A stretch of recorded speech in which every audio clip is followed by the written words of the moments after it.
Okay, can I have a motion to resume standing order, please? Councillor Bronwyn, seconded by Councillor Berry. All in favour?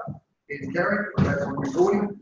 Councillors, we've had the item CLM 17/20 dealt with. Was there any more questions to the mayor items to do with that? No? All in favour of adopting the report? Against? Carried. Thank you. Thanks, Ivy. Now, councillors, with our next item in our hard copy, we're just going to have a move. It's just something we need to deal with one report before we deal with the next one. So on page 48, we've got item EC 011/20.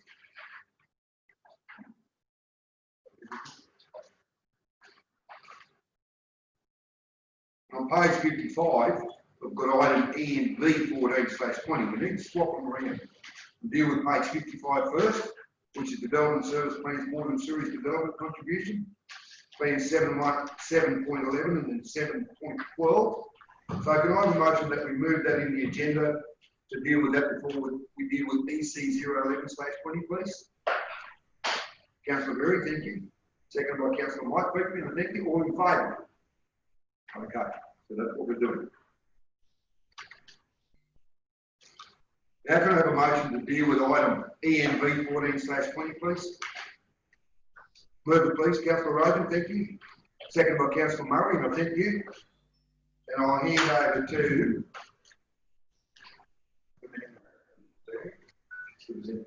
Planning and Development Services. There she is, Mate. Thank you. Through you, Mr Mayor, councillors, the purpose of the report is to present to council for adoption the following plans from section 711 and 712, development contribution plans for subdivisions and general development, and the development services plans for sewage services and water supply. The plans are required to be developed and drafted in accordance with legislation, relevant government legislation, the Environmental Planning Assessment Act,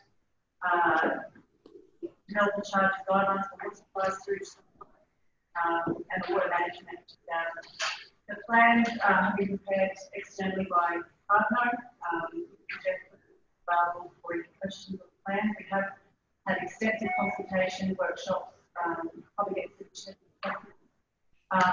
There is an attachment that provides some details on the public submissions that were received during that process. The figures contained in the reports are the figures that are without a recommendation, well, our recommendation, but the figures are the figures. So there is a formula that establishes these, and it's based on those set guidelines. Questions to Mate into the report, councillors? Councillor Bronwyn, yes.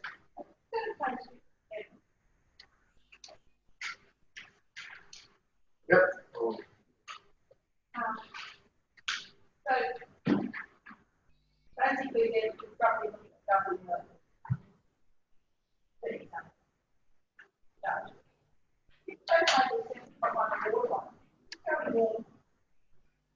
Second column, where the capital charge on nearly $8,000, and the reduction amount, as you need it, added is actually caused the reduction amount.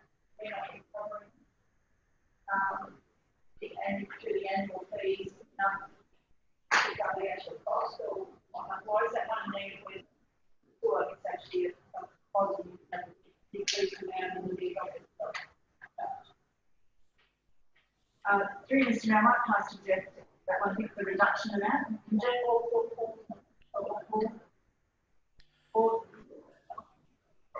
Hi, can you hear me? It's Jeff here. Yes, Jeff, yeah. Excellent, thank you. Welcome, Jeff. Thank you for having me at your meeting.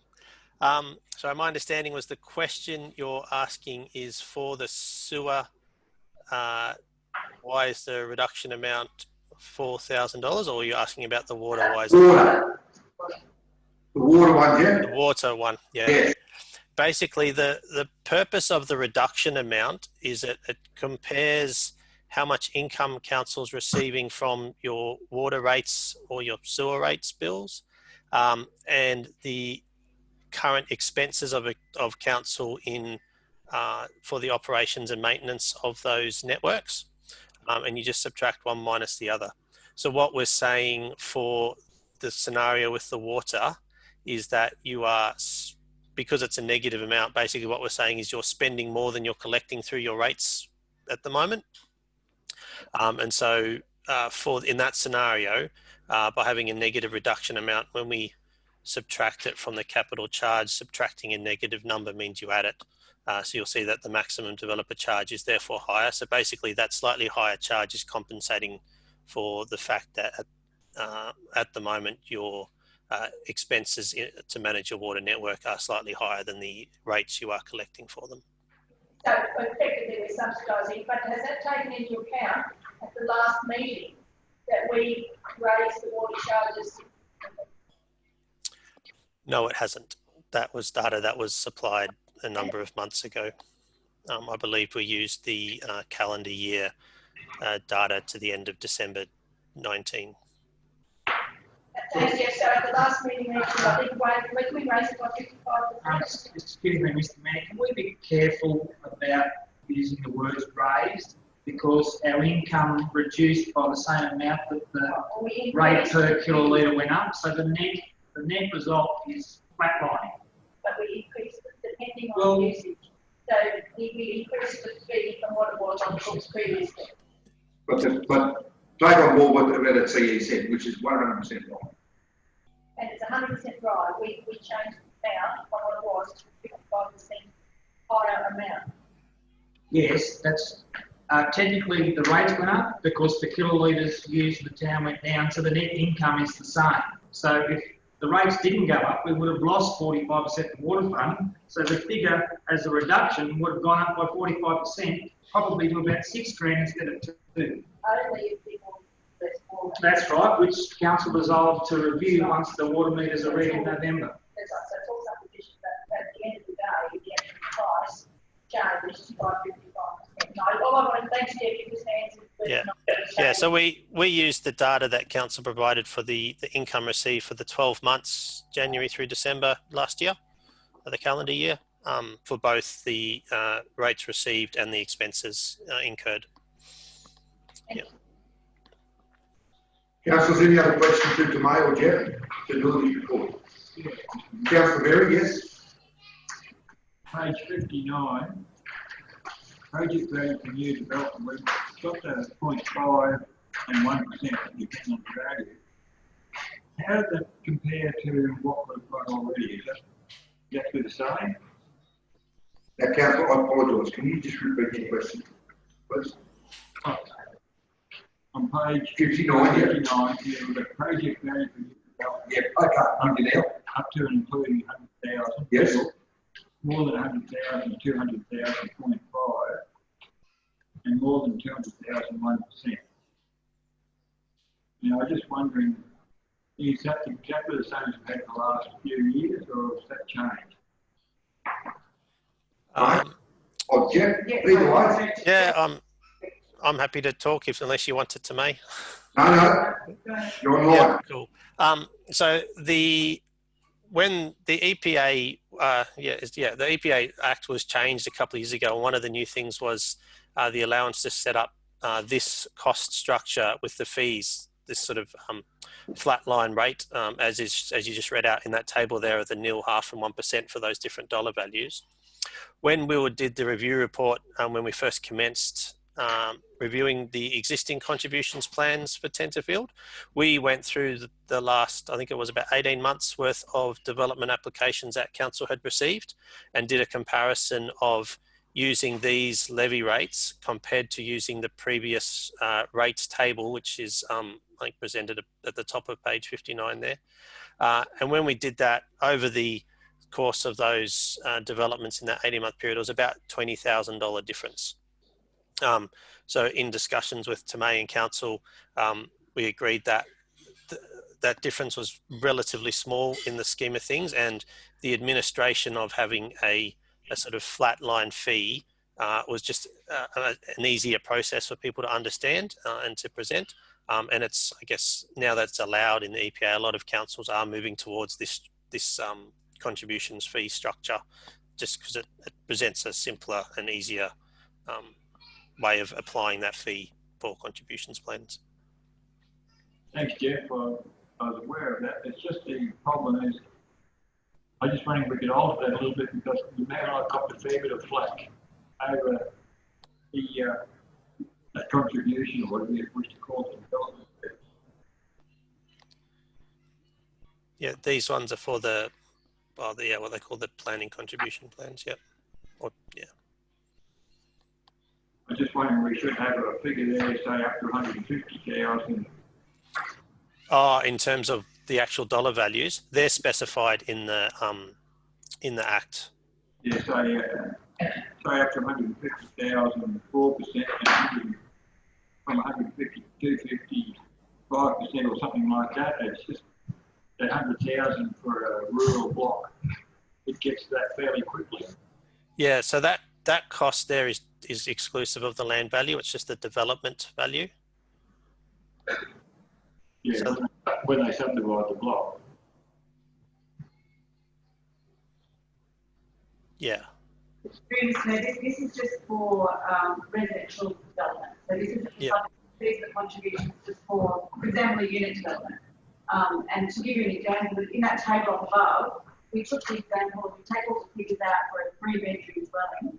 That adds up to $2,594 for each 3-bedroom dwelling. So if we had, on the spare block of land out here, we built, 5 units, 4 times that 2,594 contribution. But the contribution proposed would be significantly less based on a 1%. So it's a 1% of the overall estimated cost. So if it costs $700,000 to develop that development, it's only up to $700,000. Yeah, well, that's why I was wondering if you start off at 100,000, maybe we should start off at 150,000. I think it's the 3 scenarios you mentioned, that's the legislative. Yeah, they're the legislated brackets. He did mention it. Yeah, we can't alter that. That's it. Councillor Bronwyn, question to the report? Yes, just comparing those, it's my understanding that the stuff in blue there on page 59 will be replaced by the table at the bottom. That's correct. So instead of having to add up all those different things, but when I thought you'd say you're building 200,000, which under the 1% would be $3,000.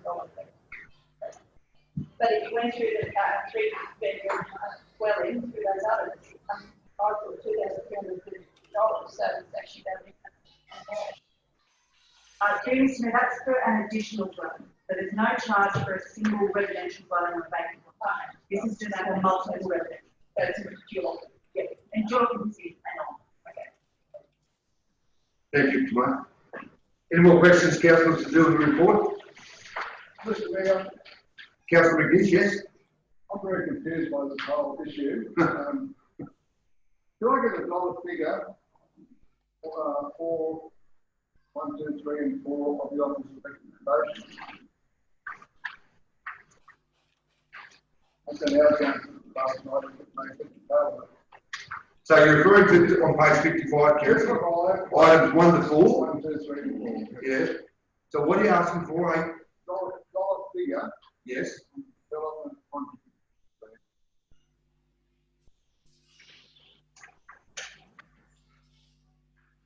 Through Mr. So for point 1, the adoption of the section 711 plan is just for subdivisions, and the contributions that are found on page 58 under the blue column.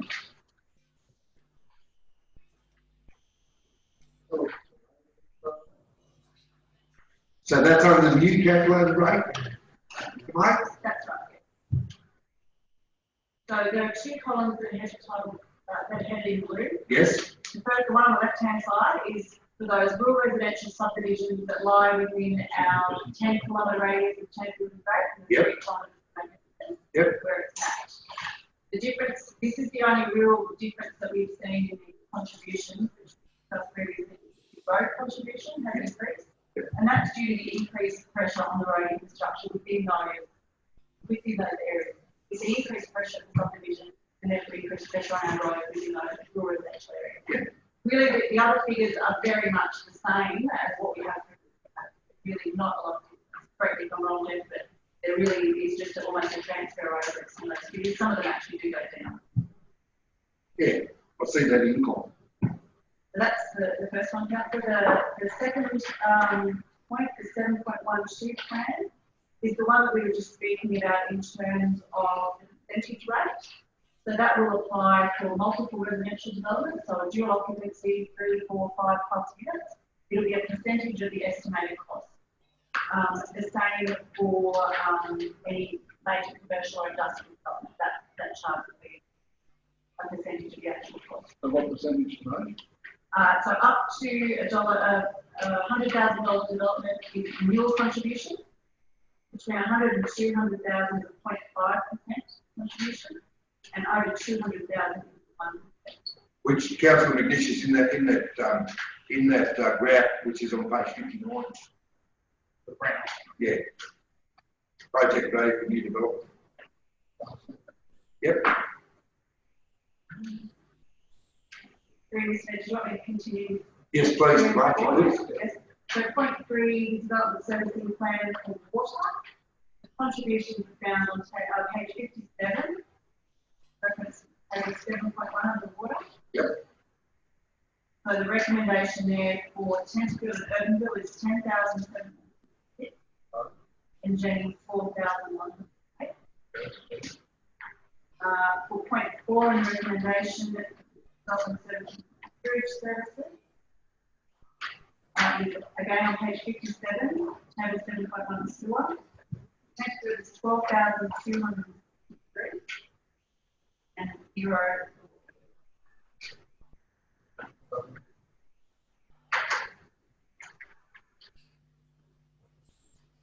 Councillor McNish, does that answer your questions? Thank you. Thank you, Mark. Councillor Bromley, yes? In the officer's recommendation, part 5 and 6 are dependent on what we do with the previous motion which we found deferred. So I'm suggesting we leave 5 and 6 out of any making right now and then do the economic stimulus motion that we've swapped around. The other thing is we could put, if we can do 1, 2, 3 and 4 in superiority, one reason being but I think it's very sensible to change like part 2, which is to have the percentage rate rather than having to add up all those things, makes it a lot simpler. I'm comfortable with an increase in the rate of rural stuff, but I'm most uncomfortable with doubling the water and sewage services. I think a lot of other councils do the same. I mean, I'm very mindful of the fact that 2 years ago we had the deputation of people with land in the RU5 plus planners and builders saying that there was other business wanting to happen, but they just couldn't afford the development charges we had then. This actually proposes to double it. I'm mindful of the fact that a recommendation to then reduce that by 50%, but that would just leave it exactly where it is today, which we've been repeatedly told this time the government. So I would just ask that we can vote on these 1, 2, 3 and 4 separately, so that people like 1 and 2 but don't like 3 and 4, and they can have a chance of doing it in superiority and then defer 5 and 6 and we deal with the previous one. Councillor, I'll go to see if what's some comment, then I'll go to you, Councillor Sawyer. I'm apologising, Councillor Sawyer. Mr. Sir. The report and the numbers of what they are. Council's opportunity to change what the charges are in the previous report, which hasn't been dealt with yet. By changing the numbers and saying it's going to cost less to do something that costs 100,000, and council saying, well, it only costs 50, it still costs 100. The numbers are the numbers. That's through the regulation legislation. That's what the numbers are. If council so chooses to adjust the charges, which are a separate thing altogether in this report, the previous report, which starts on page 48, is the opportunity for council to do that. Great. So thank you for your comment. Councillor Sawyer. Thanks, Mr. Mayor, and thanks, Mr. Seeley. It's really practically what I was going to say. This is the legislative process to deal with the actual proposed charges as per the Parliament report. Exactly right. The opportunity for us to apply those charges to our everyday fees and charges is the issue we're going to deal with next. So by breaking it up into 1 to 4, is going to impact even more so on what we may decide to do in the economic part of it. We need to accept or reject, if councillors are reminded to do that, all this in one go, and then deal with how we're going to apply the proposed increase, and noting that the recommendations are one's 100% and one's 50%, we can discuss the percentages and come up with a different percentage.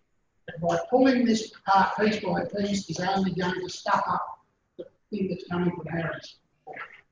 Totally agree, councillor. Any more questions to do with the report? No, refer the report that we're dealing with on page 55, councillor. No more questions? The officer's recommendations there. All in favour? 5 and 6 are to do with what councillor Cromwell. Just one.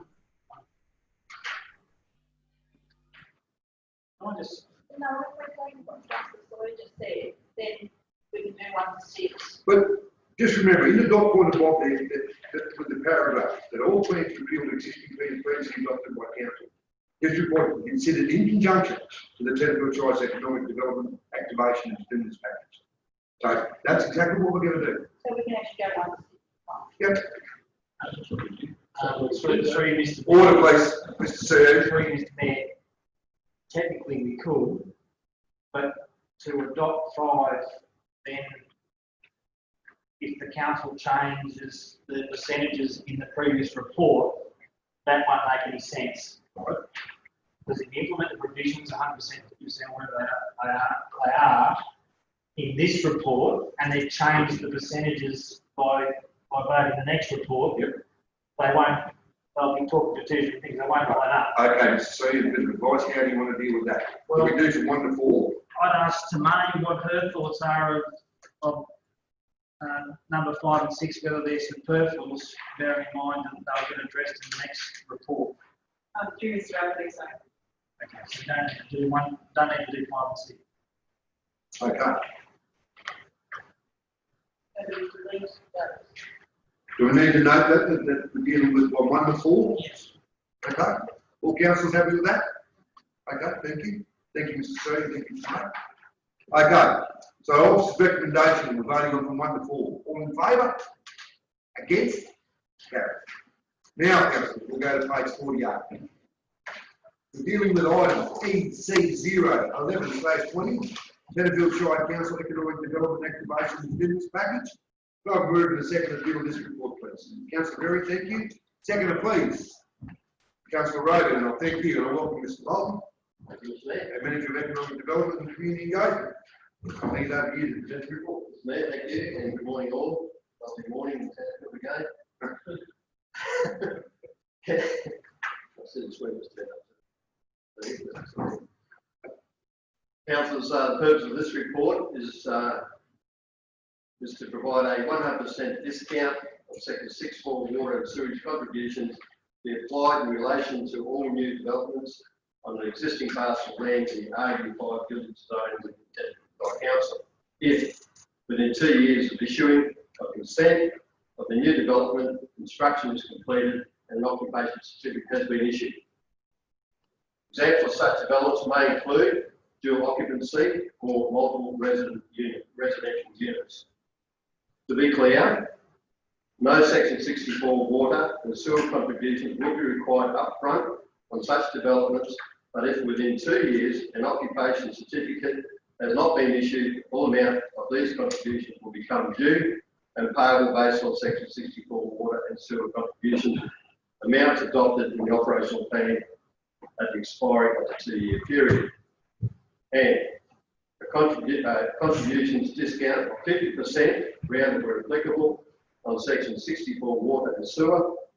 Contributions be applied to all new subdivisions in RU5 village zone in the Tenterville Shire Council area, and a reduction of 50% be applied to the existing purchase price and remaining lots of industrial estate land to encourage future development.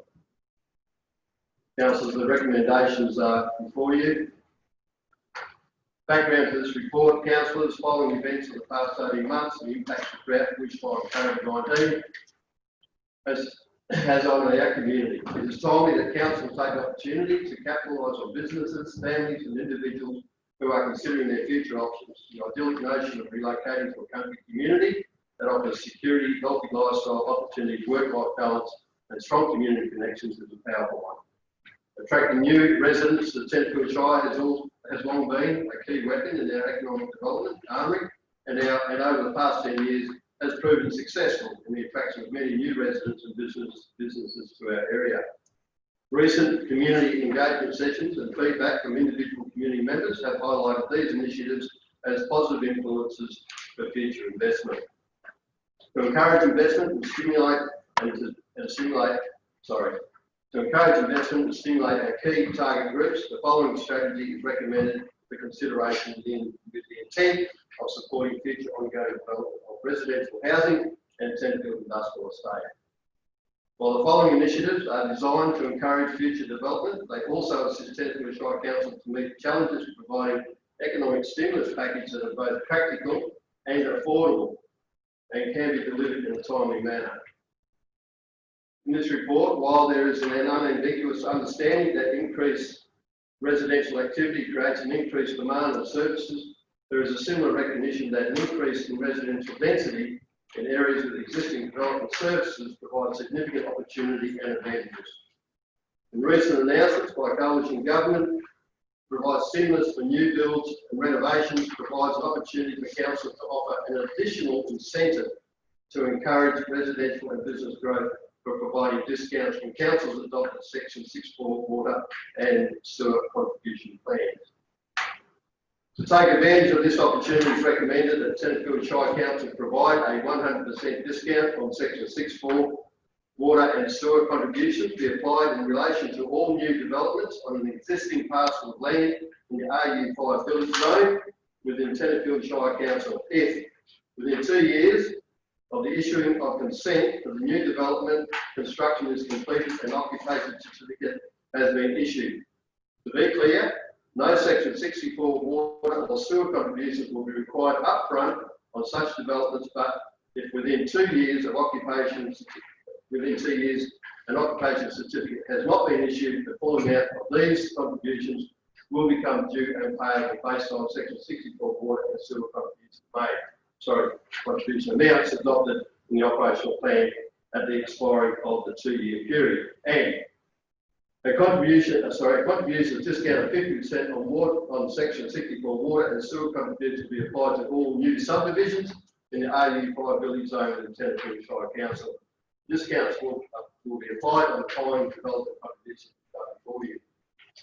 New development on existing parcel of land for Section 64 water and sewer contributions in relation to all new developments on an existing parcel of land in the RU5 village zone within Tenterfield Shire Council if, within 2 years of issuing a consent to new developments, construction is complete and occupation has been issued, these fees will become nil. But if within 2 years issuing consent for the new development occupation certificate has not been issued, the full fee will become due and payable at the adopted charge on council. I.e., as CPI will be applied, it will be a higher amount than the above contribution. New subdivisions, with all new subdivisions in RU5 zone within Tenterfield Shire Council, 50% rounded where applicable, upfront contribution discount will be applied, effective immediately but not retrospectively on Section 64 water and sewer contributions for 2020-21. This will result in the following contribution amounts, and they are there before you. Further, it is recommended that both the above discount proposals remain current for a period of 2 years following their adoption, after which Section 64 water and sewer contribution discounts will be reviewed. The Tenterfield Industrial Estate, economic development stimulus for the Tenterfield Industrial Park. The Tenterfield Shire Council Chief Executive has the authority to negotiate terms and agreements on the sale of Council Tenterfield Industrial land. A reduction in purchase price may be negotiated and the development is deemed to have a positive effect on the Tenterfield community.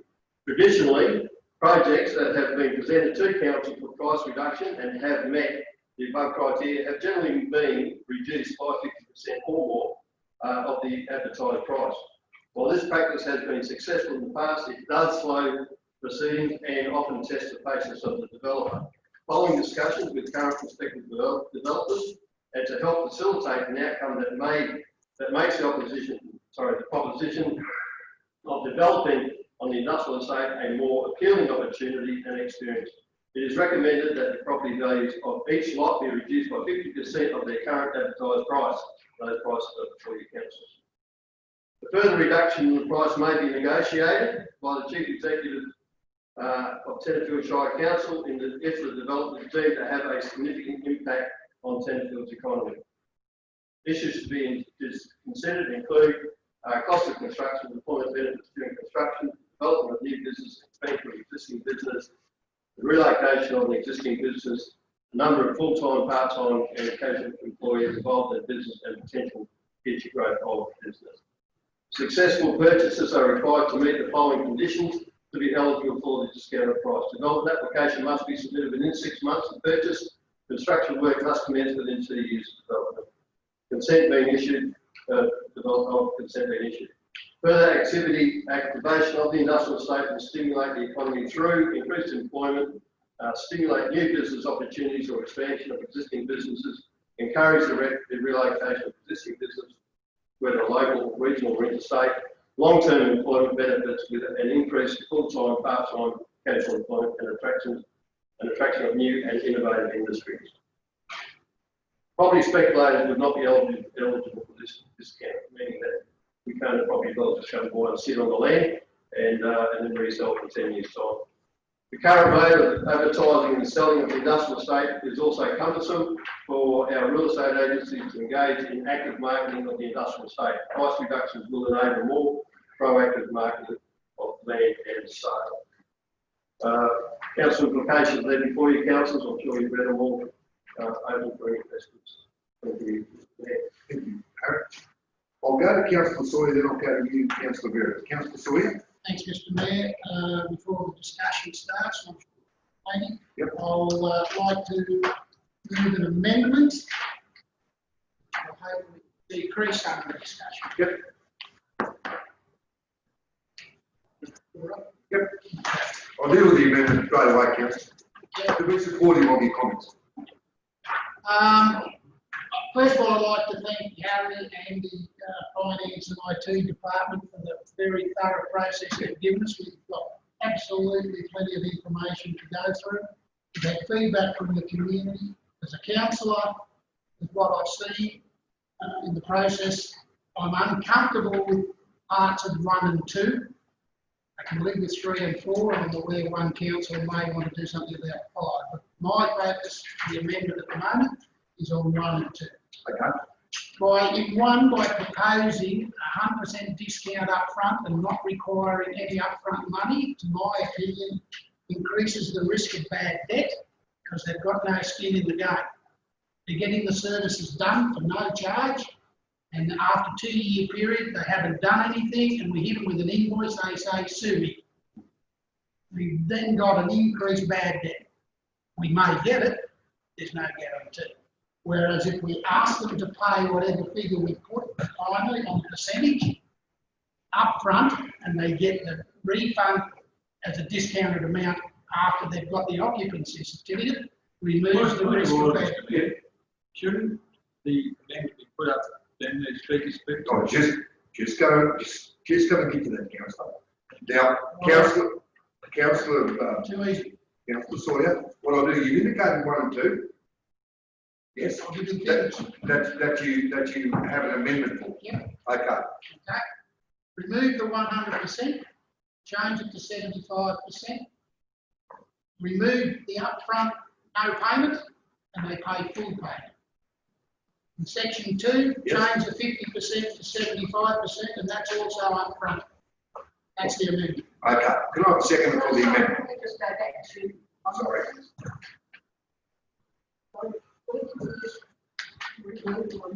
Yeah, well, the first bit's fine, implements effective immediately but not retrospectively, where the figure of 100% is quoted, change it to 75% discount. In relation to all new developments on existing parcel of land in the farm, blah, blah, blah. Discount will have to be changed out. A refund of the discounted amount will be made if an occupation certificate has been issued within the 2-year period.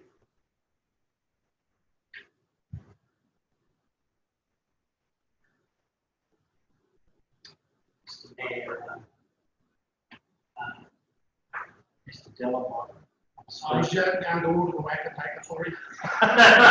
Sorry, so then with number two, Number 2 introduces a contribution discount of 75% rather than 50, effective immediately.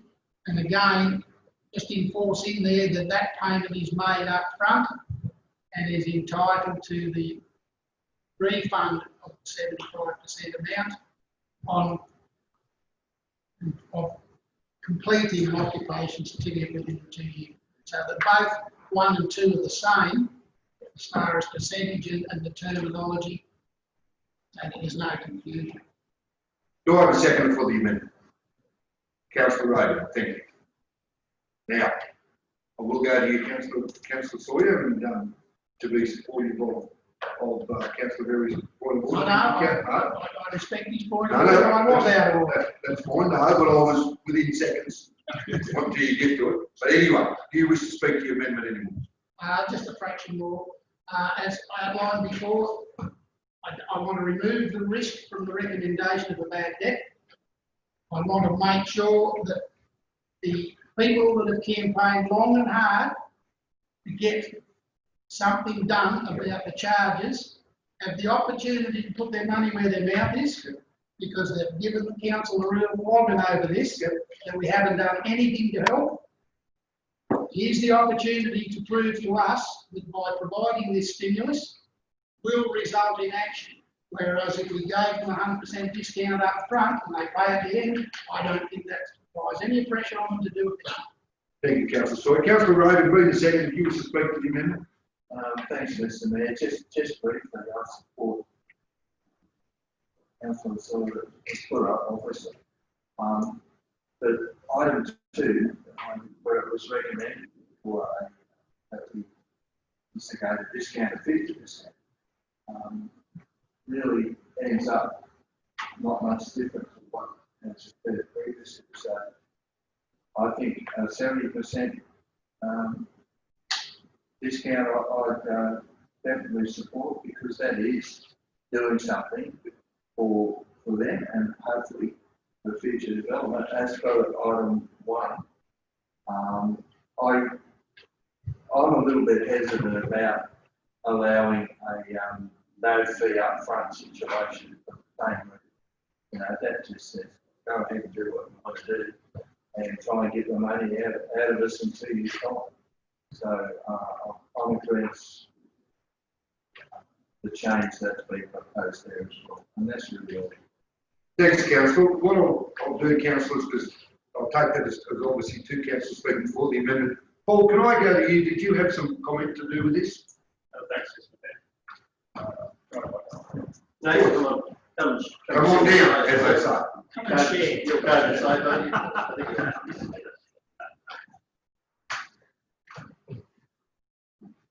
Thank you, Councillor. Mr. Mayor, and thanks to those who do it. So 75% discounts we proposed up front on the first recommendation and 75% on the second. So if I can just speak briefly in general terms, we have the financial side of it, and I need to provide an update to meetings. So as has been mentioned numerous times, the financial should be and any reduction to the income as a result of discount for water sewer contributions to the sustainable. Well, can you speak up? Can you speak up for yours? I don't know whether.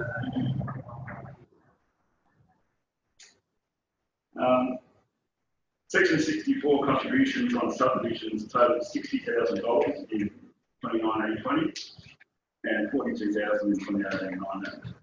It remains to be seen about whether offering a 50% or 75% discount on these contributions for the development services plan, water and supply sewer services will result in additional development and whether the additional water and sewer charges income are needed to ensure the council's financial position in terms of the additional income generated no discounts required for these contributions charges. It's important to note that additional rates of income will not go to the water fund, does not help the viability and sustainability. So, firstly on the 75% reduction in the second recommendation, that would mean that we'd be getting less than half of, for example, assuming same amount of income, which is last year 60,000, you're getting less than half of that in income. That's the same. And so that does reduce the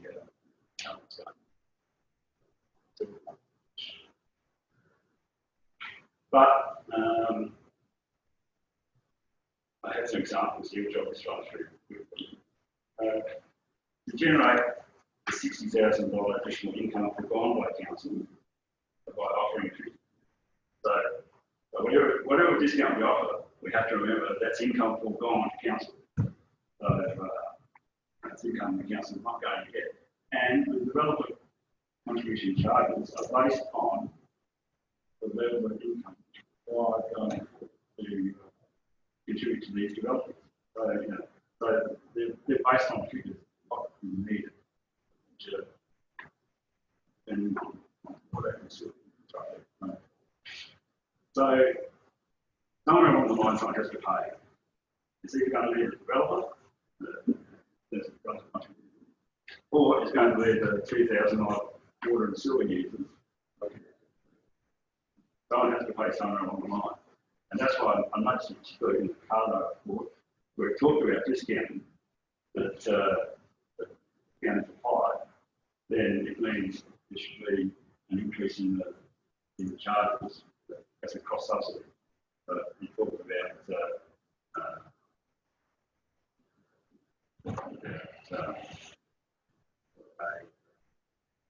70% the discount, 3.85 increase in the water charges, and it's only a 4.8% increase in the sewer charges.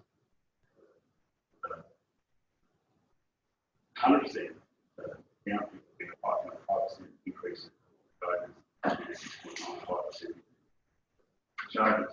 So this one saying down the track, some of these people have to pay for this infrastructure.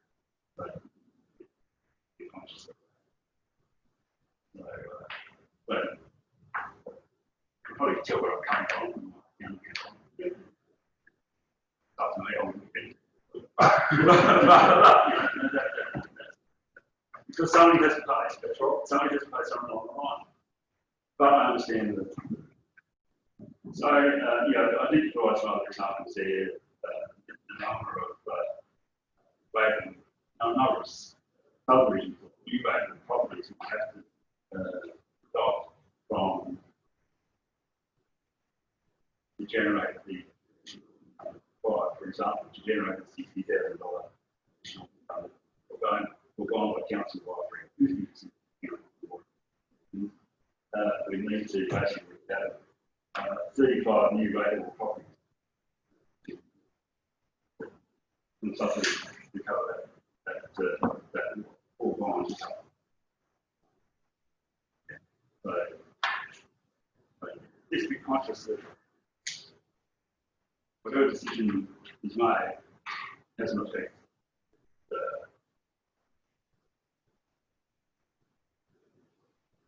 One way or another. Or would you like to speak about the overall versus upfront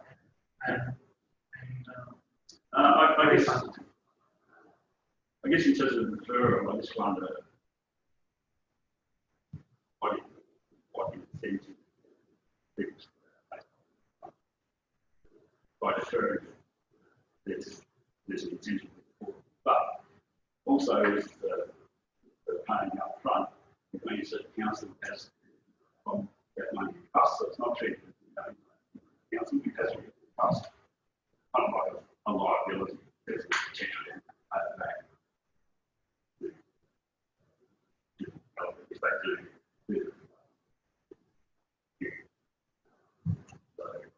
So you can calculate it up front.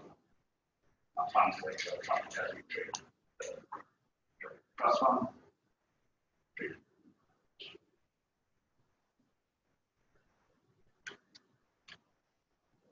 Paul, thank you very much for your presentation and the good way that you put with your dot points from 1 to 3. They're good examples and easy for us to follow, so I really appreciate the effort that you've poured in there. Now, councillors, we're dealing with the amendment.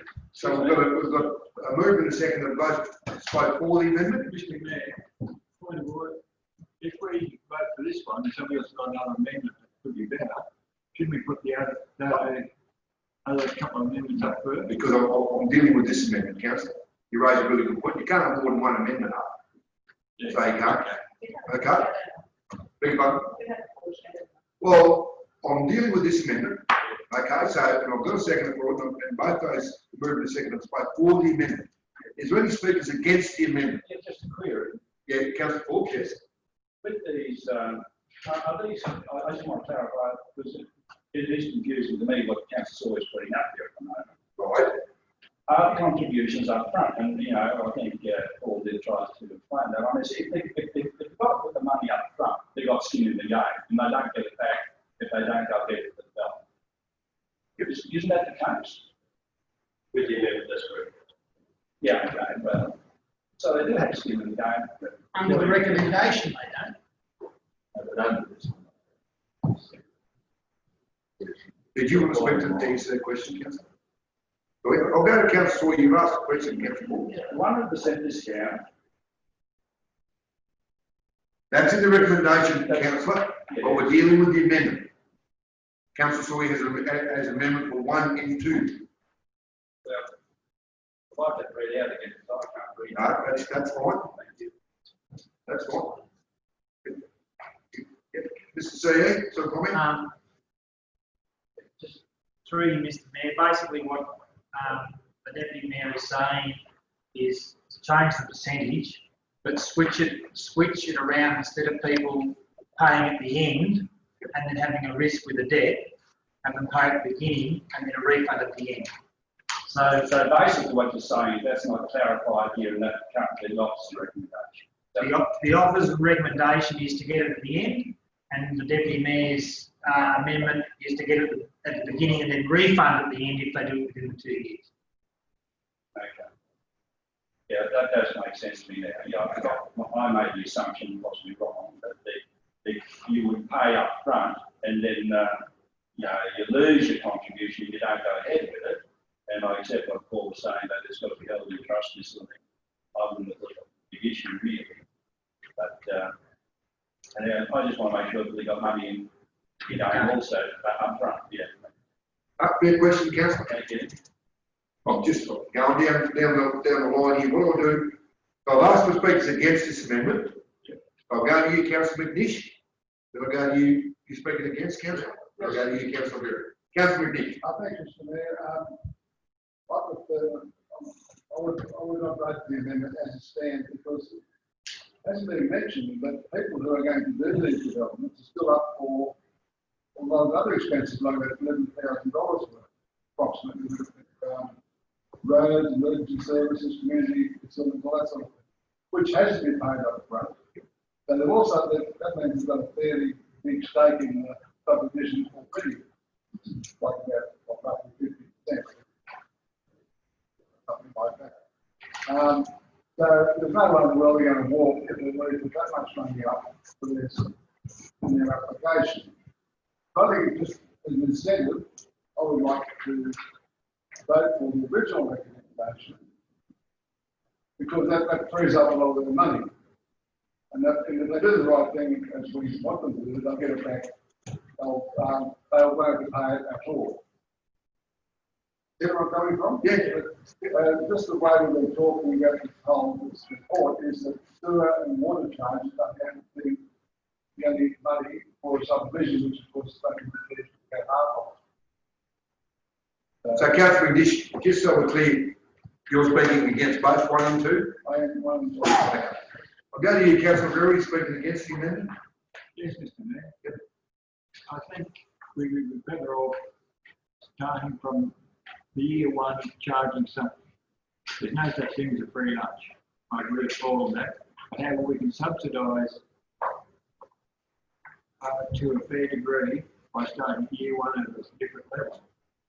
And so therefore I'll be voting against this because people that put money up front's got to be held in trust. And I don't see anyone with subsidies, by the way. Nearly every government uses subsidies to achieve a goal somewhere along the line. But put 75% in trust or whatever, it's like horses. So I think we're better off charging something like that, even if it is a much lower rate. And I'll flag the motion along those lines. Thank you, councillor.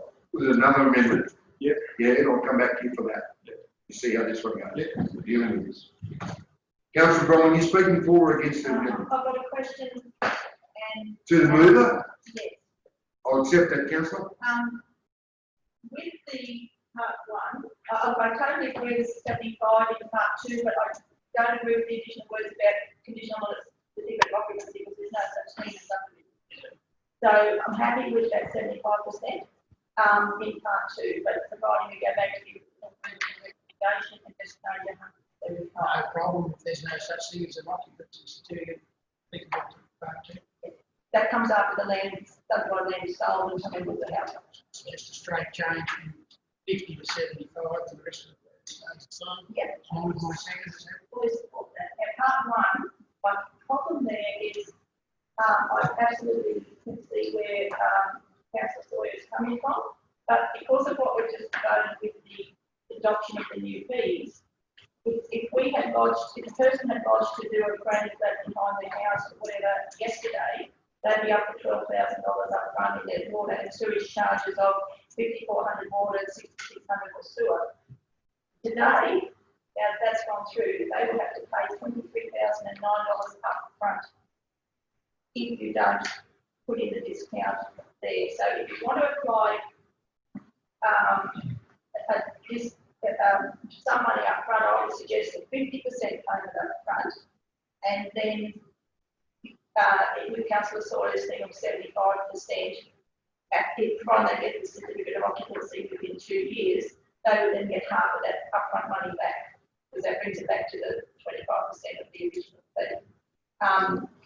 Or if people want to go to the 100%, you could ask for 50% payment up front, notwithstanding Paul's concern that that becomes a liability for council staff having money in trust, etc. So I'm just concerned that because of what we voted for a minute ago, we've now gone from $12,000 fee water and sewage to $23,009. So you're going to build a granny flat for $50,000. If they added another half again, having to come up front, knowing full well that you get it done within 2 years, you're going to get 100 or 75% of that back, depending on what we adopt. But that's a significant amount of money up front on that initial. So I'm just asking the mover whether to get skin in the game, whether to consider changing it to a 50% payment up front. I mean, it's no good council staff and the impost on that is an additional impost, but the amount of money is considerably different.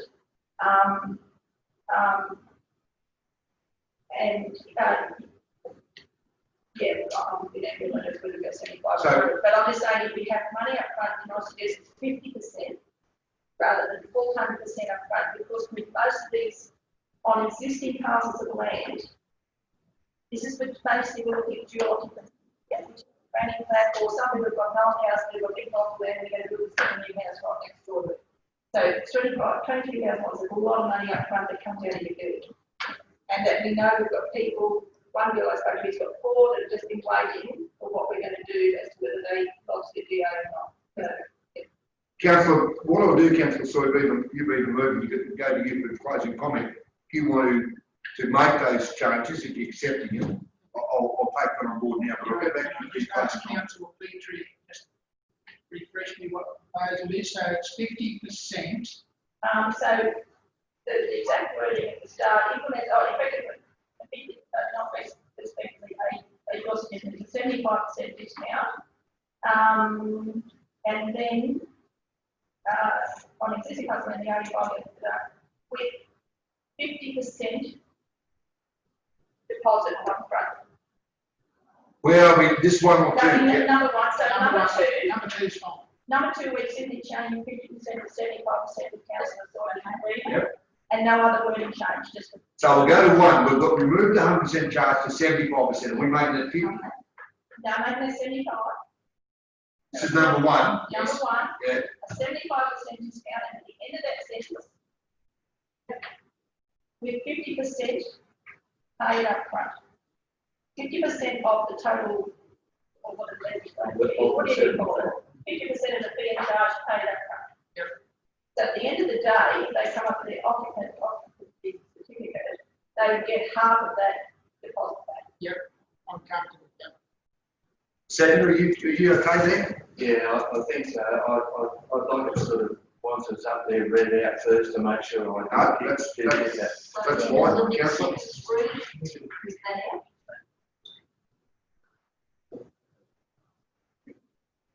So, Mr. Mayor, I just, for you asked Paul what effect that has and then rise on. We were going to do that, councillor.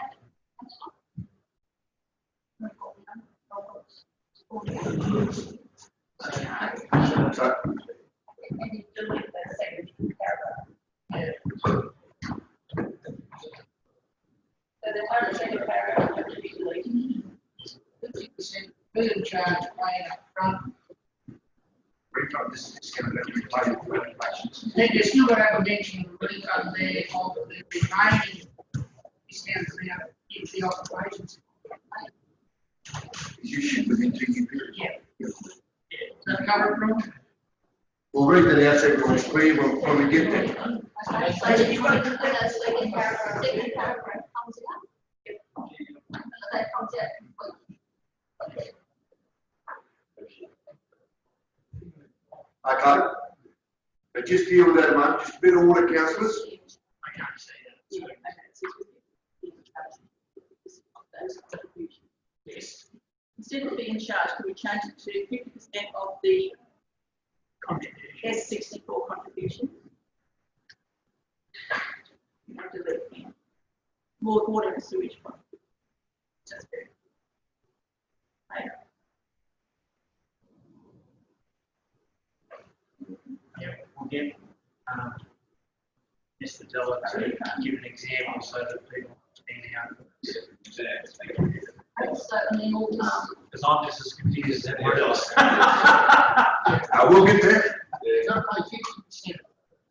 And then they get 25%. I think that or You get half back. so then you put to be clear. Delete that second sentence, put it back to the positive out. So be to be clear. Get rid of the no section, da da da da da. Just put 50% of section 64 water sewer contributions will be required up front.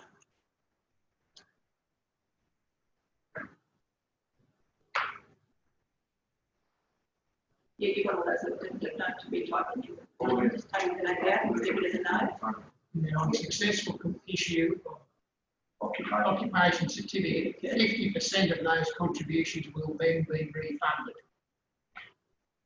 So does that mean, So then they're paying 25%. so does that mean it's an 87.5% reduction then? No, 75%. So 75% of 20 grand, that takes it down to 5 grand. And you're only going to pay 50% of that, so that's 2.5 grand. No, they've got to pay 50% of the water and sewer contribution, which is 100%. I'll get Paul to explain it to you. So you want to show the second paragraph? You want to get the whiteboard out, Paul? I'll just give a quick example. Yeah, so say for example, a charge, the new charge, we adopted $10,760. Half of that, they paid up front, $5,373. Half of that back, if they live the years, they back another $2,686.50. So effectively it's a 75%. Okay. Just continue that second section. Where it says the full amount of these contributions, 50% or half of these contributions will be refunded, 50%, half of which is. So we're talking the full amount? Yeah, just make it 50% of these contributions.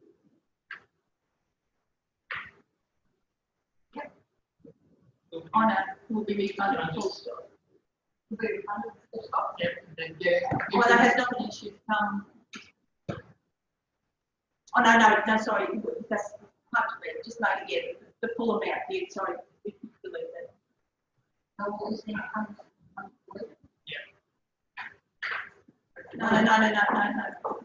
back, because if they haven't done it, come back in. Sorry, Nolan, can you get rid of the 50%, take back to the full amount, it's just the awkward reading. Sorry, so leave it, take your strike through out. And make it 50% back to the full amount. Make this the full amount. Occupation certificate has been issued. Yeah, and get rid of the 50.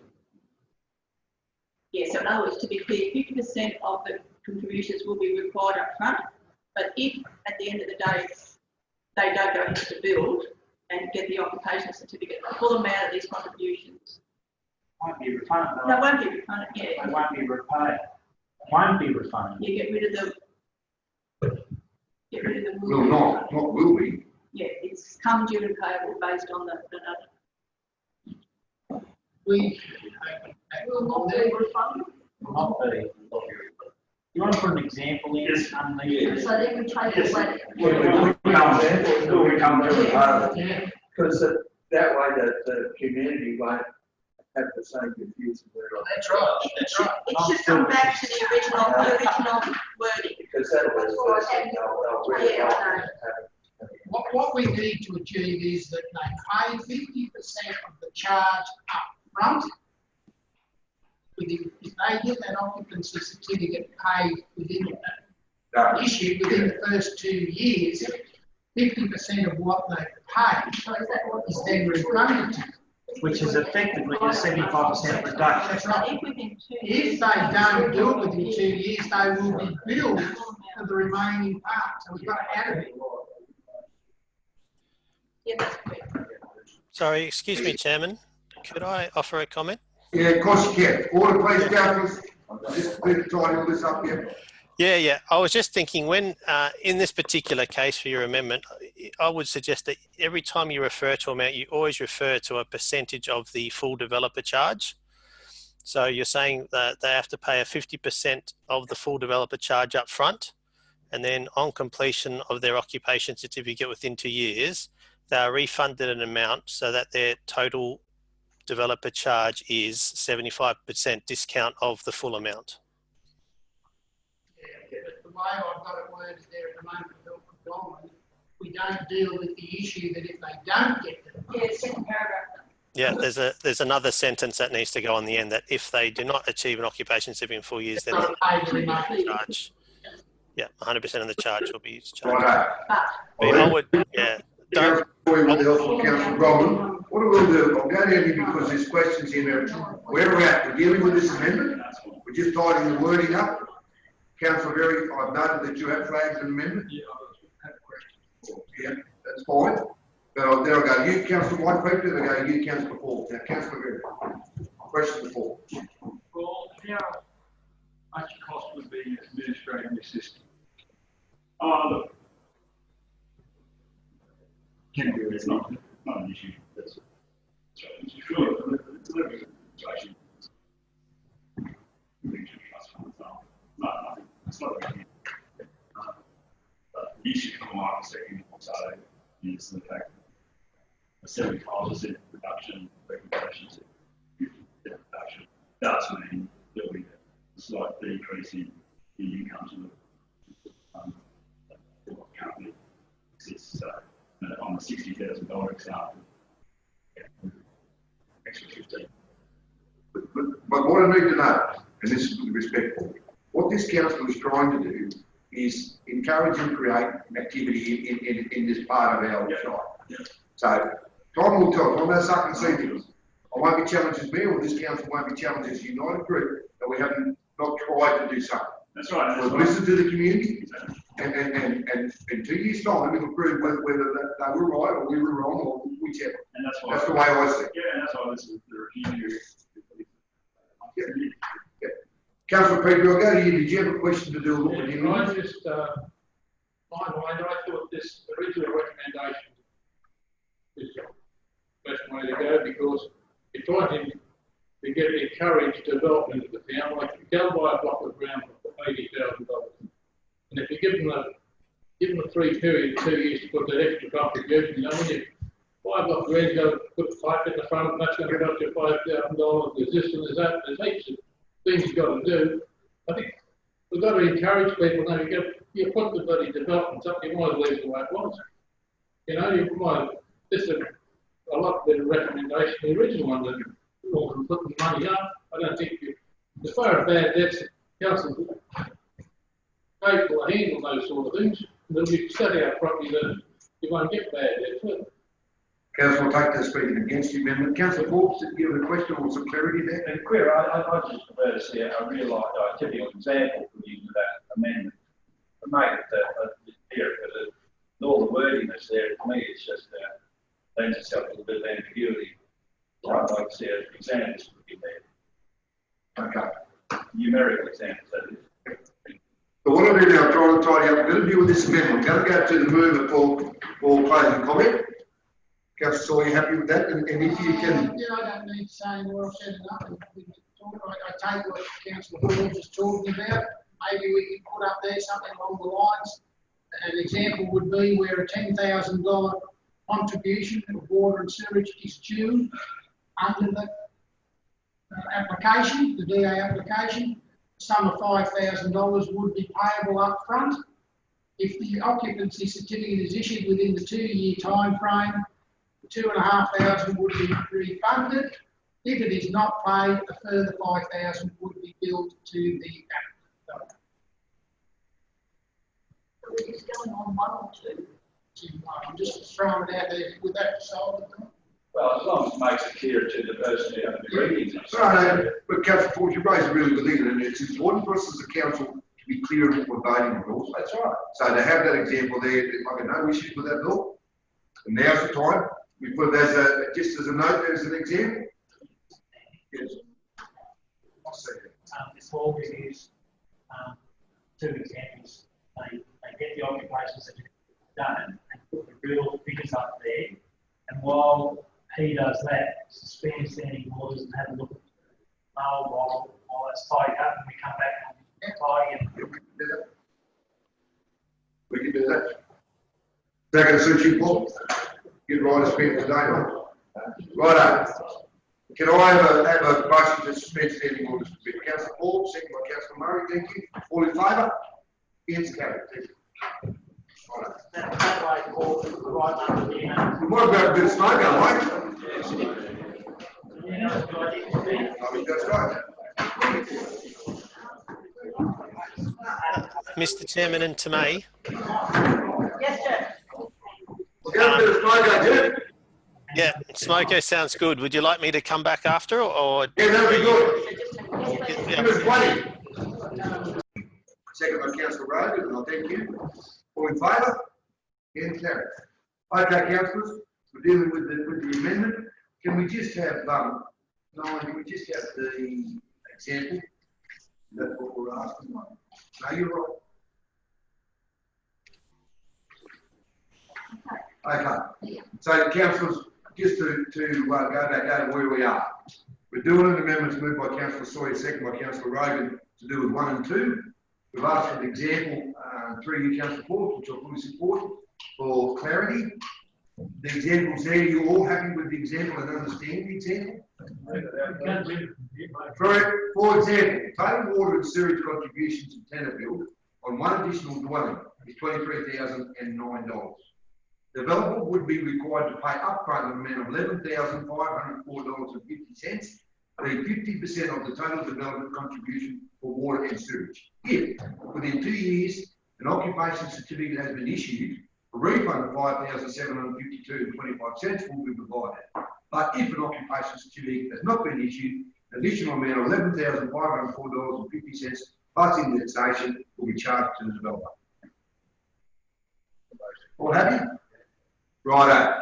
Councillor Sawyer, I'll take it that, to repeat myself, you did have a go at closing comment. You're happy with? I foregone any further comment. Okay, we're all good. So we'll put the amendment, councillors. All in favour of the amendment? Against? The amendment's up. Okay. Now, do I need to go back now and put some voice and put up the whole recommendation now? Yes. I take an amendment too, Mr. Well, in fairness, council, before we put the whole amendment, we'll go to your flag, your amendment. Go. Yeah. This is an addition, it'll have to be 2A, something like that. Extend the 2-year period of no section 64 water sewer contributions for a further X number of years for houses that are either colonial or federation style, so they're sympathetic to the Tenfield Monument Project. Do I have a seconder for the amendment? Councillor Tom, please. The second. So Councillor Berry, so this is going in as what did you say? Probably 2A, Mr. Mayor. Mr Mayor, I was having difficulties in hearing Councillor I'll Berry. get him through. And if I did, that means that, Yeah. that people might be sending in or the recording might not. Councillor, when Nolan gets that up there, we'll get you through, perfect. Okay. Well, I'll do it, we'll split it up. Yeah.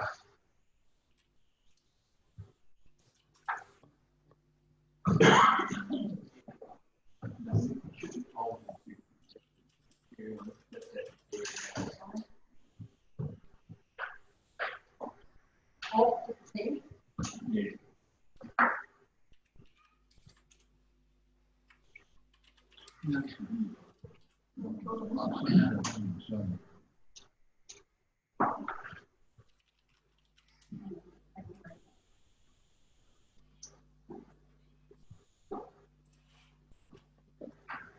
Councillor Berry, you had a written down on your paper. On my computer. I thought you showed me a bit of that. Oh, I wasn't there, sorry, I apologize.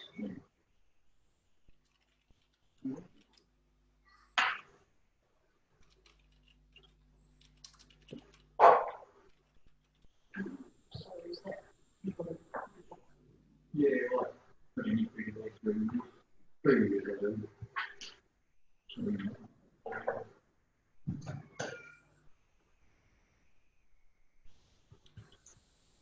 Why 3 years, Councillor?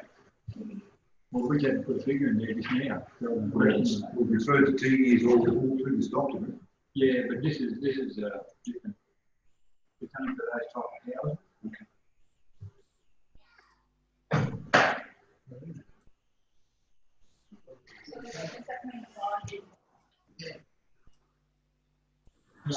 Yeah, you could extend the 2 years for a further 3 years, why we want. Extended. That's what you said, extend the 2 year period. No section 64 series for a further 3 years. You want 3 years? And no, just, I don't mean, quite no, you got GS and Scary or Shannon the first amendment. And second one, Tom Peters. You want me to read it out now? Well, we do, but just make sure that you're happy with what you're saying. Loud. Okay, well, there should be a full stop after contributions. Extend the 2 year period of no section 64 water consider contributions, full stop. For a further X number of years for houses that are either colonial or federation style, so they are sympathetic to the Tenfield Monument Project. Well, you haven't indicated the years, and it's got 3 years up there. Yeah, I just put a figure in there. Right. Right. Extend it for a further, if it reads that way, for a further year. Up to you, Councillor, if you remember. Yeah, that's fine, for a further year.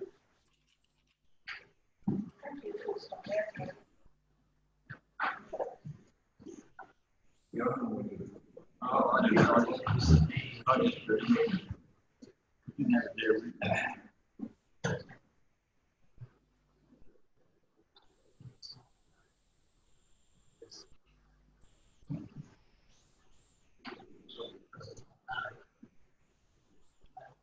Right.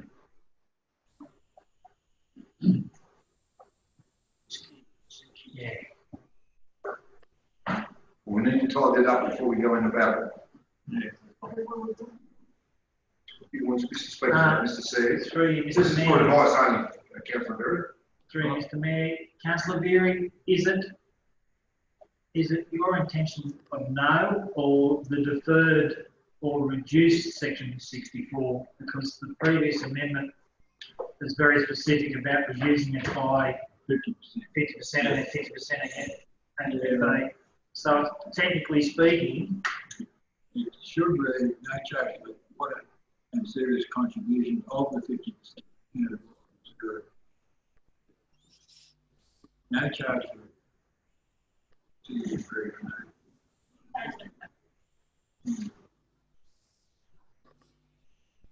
Like two motions side by side. yeah, That's what that's good. Or reduce section. extend, sorry, Extend the 2-year period of the reduced section 64 water and sewer contributions for a further year for houses that are either colonial or federation style, so they are sympathetic to the Tenterfield Monument Project. How you want it? Yeah. Councillor, you've put this amendment up. It's been seconded by Councillor Peters. You used to speak to the amendment. No, it's pretty straightforward. Councillor Tom Peters, been the second. You used to speak to the amendment. No, I don't think so. I think the amendment, speaks for itself. Right, dealing that those two councillors speaking for the amendment or speakers against the amendment. Questions, councillor, I'll accept that. Councillor Berry, do you mean a new house? Yes. If a new house is built in an old style, Yeah. they get an extra 12 months. Yeah. Nice. But what would be? Sorry. Well, I didn't take it as a new house. I took it that the houses are already there. No, you Sorry, just further to that question there, you clarify that. The Tenterfield Monument project is like, it doesn't even encompass all the old CBD buildings. It's only those within 3 periods of time. So some of those famous big buildings are out. If this is what you want, should you say that sympathetic to the Tenterfield heritage style or something? No, because people have said to me, Tenterfield's beautiful, but public buildings and public doesn't mean the Federation style house and the colonial style house. But back what I said, the Tenterfield Monument project is quite specific on certain numbers of the buildings, not all of them, even though there's other of the old CBD buildings, they're not even eligible for that project because they came after those 3 styles. If you wanted to say that they're sympathetic to the heritage style of Tenterfield, that's fine. I'm just concerned about the Tenterfield Monument project because CBD is the house, and it is all, I mean, this is all the new homes, section 4, right? Yeah, that's right. Well, if you've got something sympathetic towards the areas that houses in the monument project, there's a couple of styles there, a couple of ages of buildings there. And so as long as they're sympathetic to that area, that's all that matters. And I'm pretty sure I can ask Tomei a question. Tomei, it wouldn't be hard. Of course you can, councillor. It wouldn't be hard to pick a Federation or colonial style house that can come to for DA. Through Mr. Mayor, one thing to bear in mind is that the Section 64 charges only apply for multi-residential developments. So this would be applicable to a single residential home on a single block of land, but only apply if there were multiple houses on a parcel. That would kick in, right? The way that we would need to do it is we would most likely amend our development control plan, which does have more detailed requirements about design criteria. We do have a chapter that we could, elaborate on in terms of heritage and residential. That would be the way. Councillor, before I continue with the amendment, you're happy with what you've got up there? With the questions that you've been asked and whatever, say. I want to get that right. We all know what we're voting for because it's the right amendment, it's been seconded.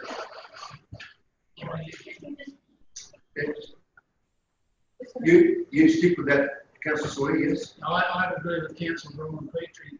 Having the Tenterfield Monument project in there, I think it's going to cause more issues moving forward than it's going to resolve in Councillor Berry's motion amendment. Well, what I'm doing is Councillor Berry, what told the movement amendment, he's not going to change anything. You're not taking this speaking against the amendment. Well, But yes. I'm giving you the opportunity, Councillor Berry, to repeat yourself. Is that what you want up there? as the amendment. I'm happy to take the monument project wording out of there. I just thought it made it clear and people understand. Could you read it out loud? I can't read it from back here. Righto, as it is, Yes.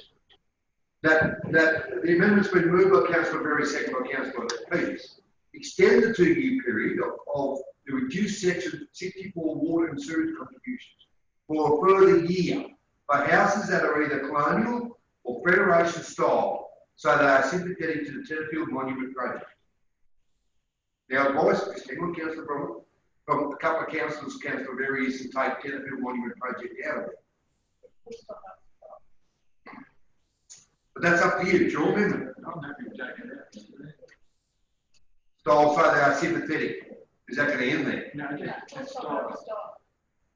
Federation style. So take all the rest of that last sentence out. Righto. So now with that out, I'll read it again. Extend the 2-year period of the reduced sections 64 water sewage contributions for a further year for houses that are either colonial or Federation style. That's if they have an extension put on with it. Hang on, councillor. Councillor Peters second. Are you happy with that? Yeah, I think so. I think it should state the new house, that's not state the new house.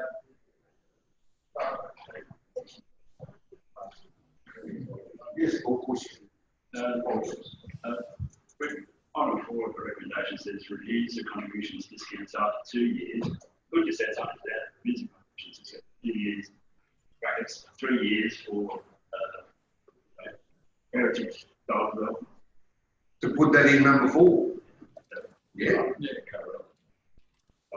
Do you want to go that way, councillor? Yeah, not the- Righto. Well, we need to tidy that up. Sorry, Number one, we don't provide that, because it's 50 over 6 years. It's number one where we have to go.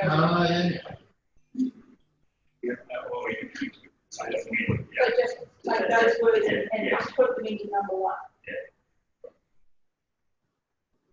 Take what words? These we're dealing with now. Yeah.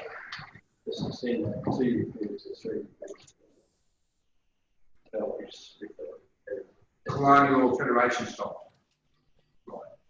Do we need to make it clear and put new houses? Number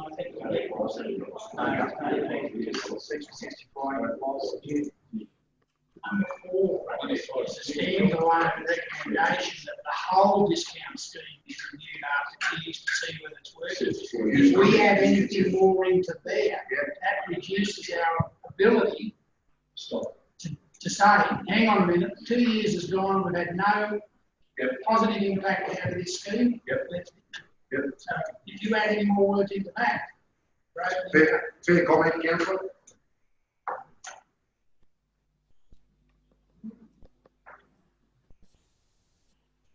That's the state. So you want to council with councillor Sawyer's comments, do you want to leave your amendment as it is or put it in as number 4? Yeah, it can still be reviewed after 2 years. Point of order, Mr. Mayor, I think people are getting lost. Number 4 is standalone, it's about reviewing the whole thing. What councillor Berry is suggesting is applicable to number 1.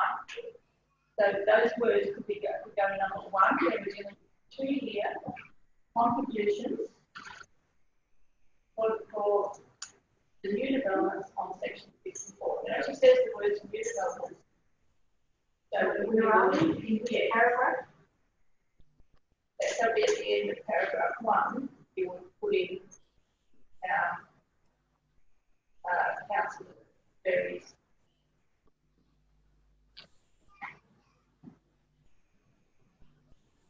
No. Councillor Berry's amendment there, extended 2-year period.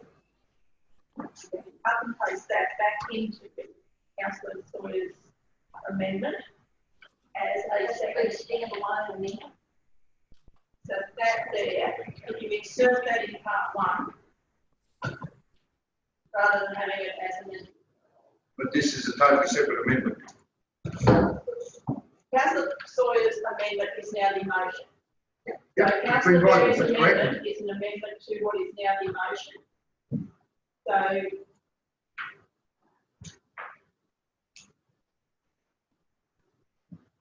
So where am I adding these words? After the 2 year period, and in the red there, at the right on the side. Yeah. If that counts, not too low.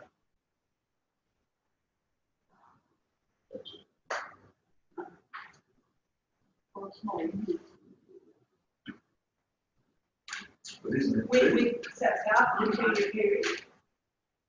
You put a comma and put with an extension of the 2 year period, blah, blah, blah, whatever. And give it a word extent.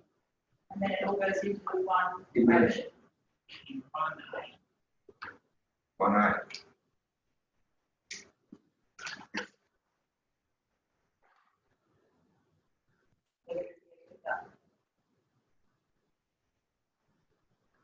So we're adding that on to number 1.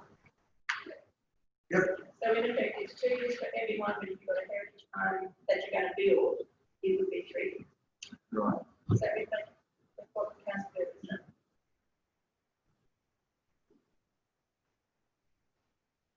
Right. Councillor, very happy with that, Peter? Right. I've worked it in. Yeah. As far as. Okay. Councillor Berry, any closing comment to do with the amendment? Right. We'll put the amendment. All in favour? Amendment's up. Right, councillors, we've talked about this enough. All that's been good. Now we'll put up all from 1 to 5. Well, with the officer's recommendations, with, sorry, Nolly. With all those amendments. Yes, we've added 2 amendments into it. All in favour? Councillor Murray, all in favour? Oh, hang on, Please show again. number 5. We're not putting that up at the industrial estate, are we? Yeah, well, that's what it said. Reduce the purchase price of motor Not homes. stripped it down, separate action.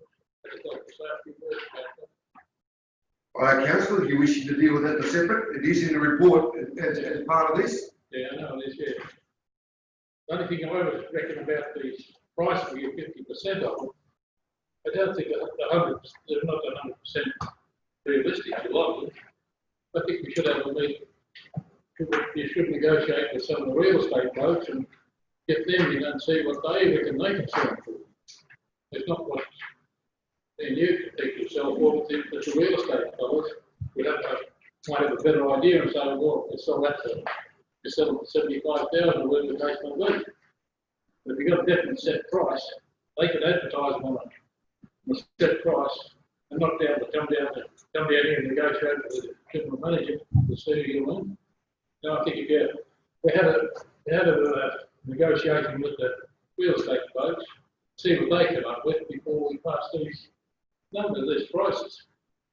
I think if we go back to the history of the council, we did deal with them with a per metre price, and we compared with neighbouring shires, what their industrial estates were. I'm not against what you're concerned, but in the graph will be shown here, they are reduced, and then underneath that it says the chief executive has the authorisation to negotiate from that again. I'm not knocking what you're saying. But you say, you know, say you've got section 8 there, and it's on 65,759.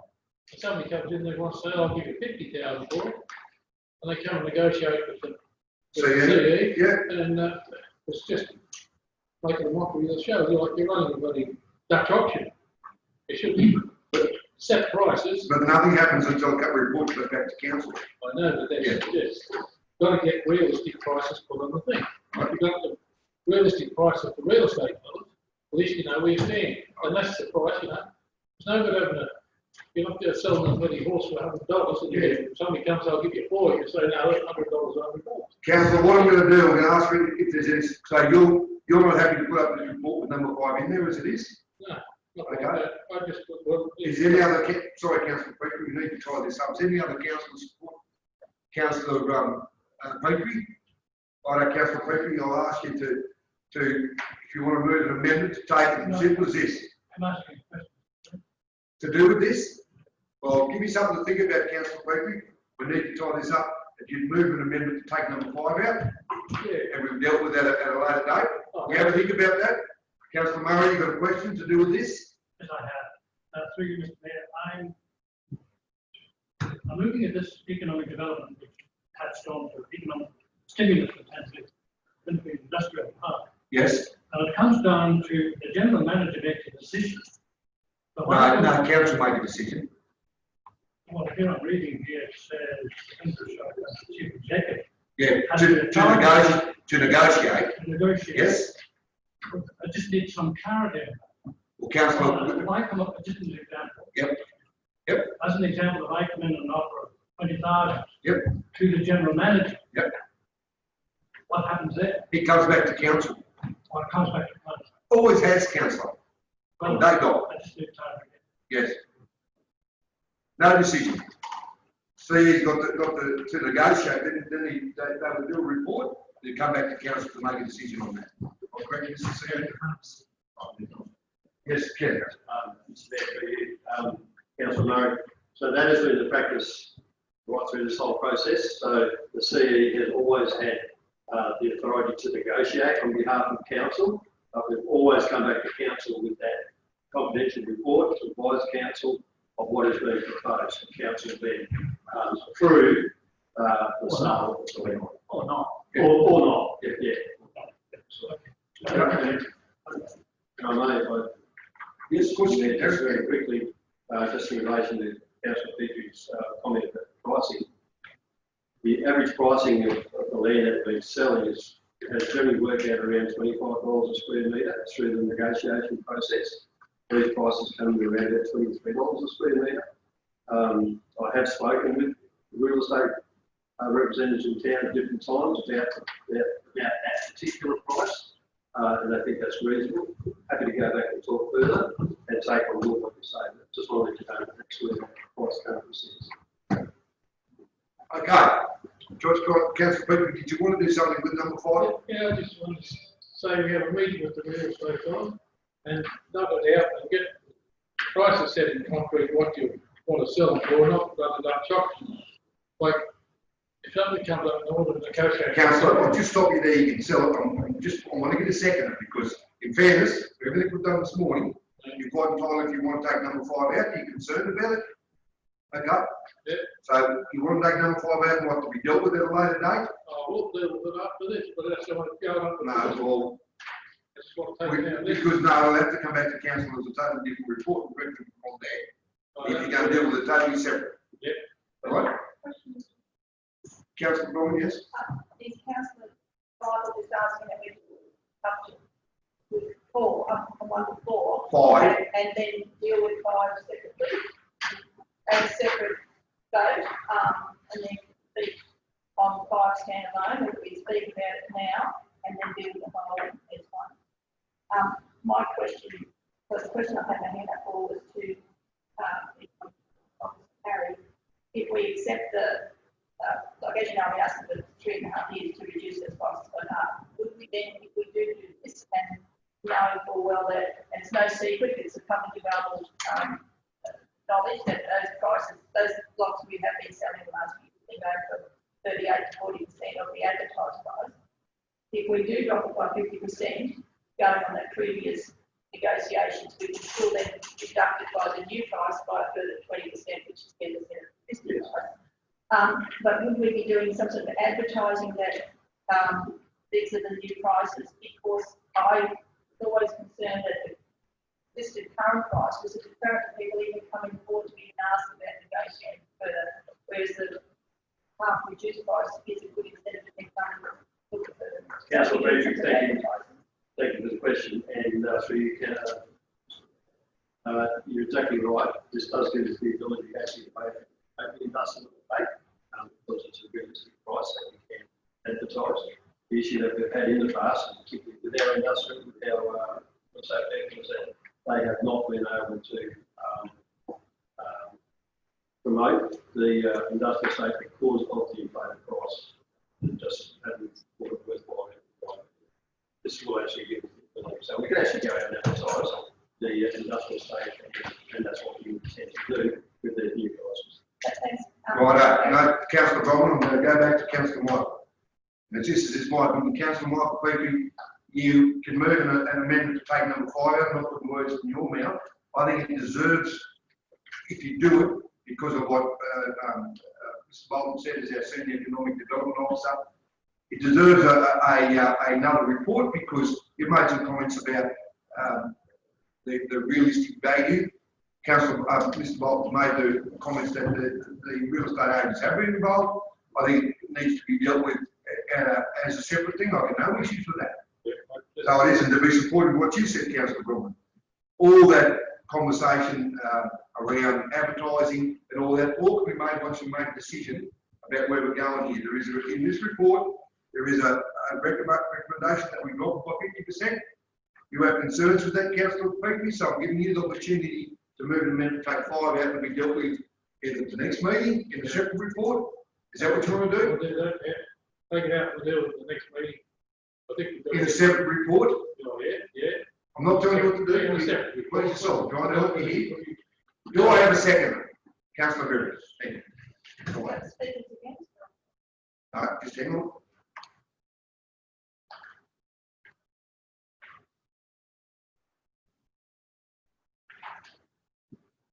So simple as that, Councillor? It'll do one, yeah. Yep. Take it up to the next one. Okay. I think that we've got to just negotiate with the real estate Yep. and get some realistic prices. And I'm going to say, put a price on that. Yep. If that's $60,000 Yep. and everybody's paid the $60,000 or $80,000, the other negotiating is clear there or not. Councillor Berry, you wish to, I'm taking as your first go at your speak to the amendment, Councillor. Councillor Berry, you wish to speak to the amendment? Yeah, look, we've been trying to sell these things ever since I've been on council. I know how the prices were come at originally. I think it's a wrong way to do it. I'd just support Mike in this amendment. So That it? yeah, that's Right. Any speakers against the amendment? Councillor Berry or Councillor Sawyer, then I'll go to you, Councillor Bromley. Councillor Sawyer? Yeah, while I understand what Councillor Whitehead is talking about, Harry's report did indicate that they've already consulted real estate agents. And it's a straight up 50% discount as of when this goes through. It does. Delaying another month, it's probably only going to end up with the same result. We're going to do it by 50% and try and sell it. Thank you. Councillor Bromley, speaking against? Not against the sentiment, I just think we should, my preference would be to pass this today and then have a workshop later. Harry has provided a lot of information at the previous workshop, etc. Councillor, just bear with me and I apologise. So when you say pass the day in recommendation And that's as for the 1 to recommendation 5, of 50%. right? Because then that does not then, we know the current prices are deterring, particularly people from away who may want to bring a new business here, and also deterring some current businesses here who don't realise that you can get a significant reduction if you build within, start within 6 months, etc. So my suggestion to council would be to actually go with the opposite recommendation of reducing that by 50% and start advertising, but because we know that there's certain existing businesses here who are keen and potentially keen. So if we have that price drop and an advertising campaign, but following that, because I think it is time critical, following that we also, once that's released, know that our economic officer has already dealt with some of the real estate agents regarding the impracticality of the current prices. We can do further work on whether we need, because if we drop down, say, the 40% that you're selling it for, there's no room to negotiate, and therefore people don't feel they had a win. You know, when you come in and you say, well, sorry, this is what it is, and you're only going to take $1 off. Whereas by reducing it to 50%, that still gives you the opportunity to have a significant further reduction following the advertising campaign that, you know, we've actually got the prices of 50%. So my recommendation was to get this all rolling and get it happening today, and do, as Councillor Michael suggested, to have further work on it to see whether there needs to be a further alteration, which is not precluded by simply passing the other officers' recommendations. Thank you, councillor. Councillor Peters, yes? I want to know the total cost of the actual development that was originally done, what it cost council, for the total development cost for the industrial estate. 1.2. 1.2. We'll work with that. Last year, just We need to get our money back. We've invested all this money. We should never have done it. Oh, that's for another day, councillor. No, Councillor- something we No, can discuss. fair enough. Councillor Michael, go to you for closing comment. Yeah, I just, Deal with your amendment. I think we should just get. Order, please. I just think we should have it at the next meeting, get it organised, get the real estate fellas involved in it, see what they say they can sell it for, and get a firm price put on it, they all have the same price to sell it, and that might make it, if you can't conduct auctions, they all say, oh, what's the good of doing things with the council, one fellow give it to you 60,000, other fellow will say, well, 20,000, you know? It's just not only going to have a set price and just run it proper, sell it properly. You can't just run a Dutch auction on the things. Thank you, councillor. Councillors, I'll close the debate on that. We've had two move, the mover and the second speaking for the amendment, where two speakers have taken the speaking against. We're dealing with the amendment. It's been moved by councillor Michael Petrie, second by councillor Berry, that we delete item 5 to be dealt with in a separate report at the next meeting. All in favour? Against? The amendment's up. Okay. Now we'll move to officer's recommendation with number 5 out. Correct me if I'm wrong, Nolene? Okay. All in favour? 1 to 4. Against? Carried. Thank you, councillors. Thank you, Harry. Thank you, Paul.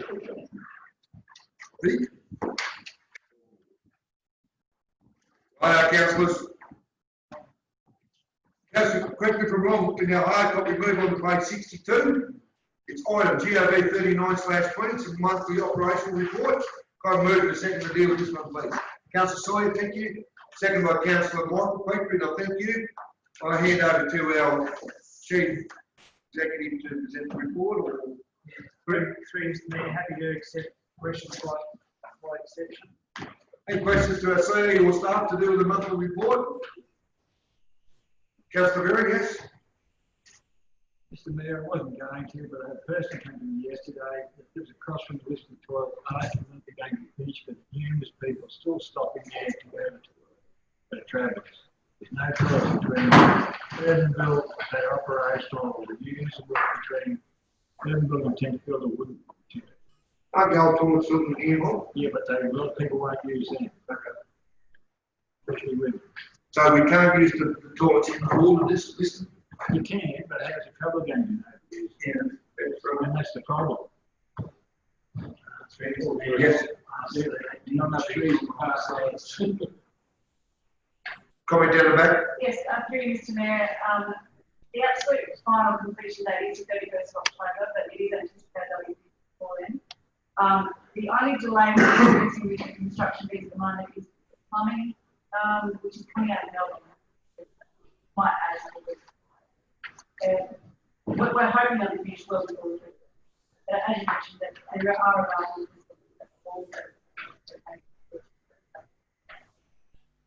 Thank you, Tamar. Any other questions to the CEO or senior staff to do with their monthly report, councillors? Councillor McNish, yes? I think, yeah, also, speaking to those procedures. Page 69. Yep. Council ranges are currently several properties regarding authority and property. They're required notice and correspondence issued. Council officer.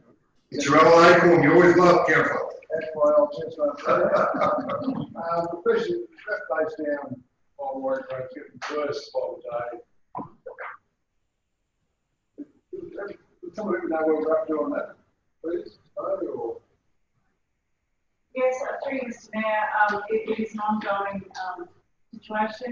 Our rangers are keeping on top of it. There are some difficulties with the owners and occupants of the property, and we're trying to work with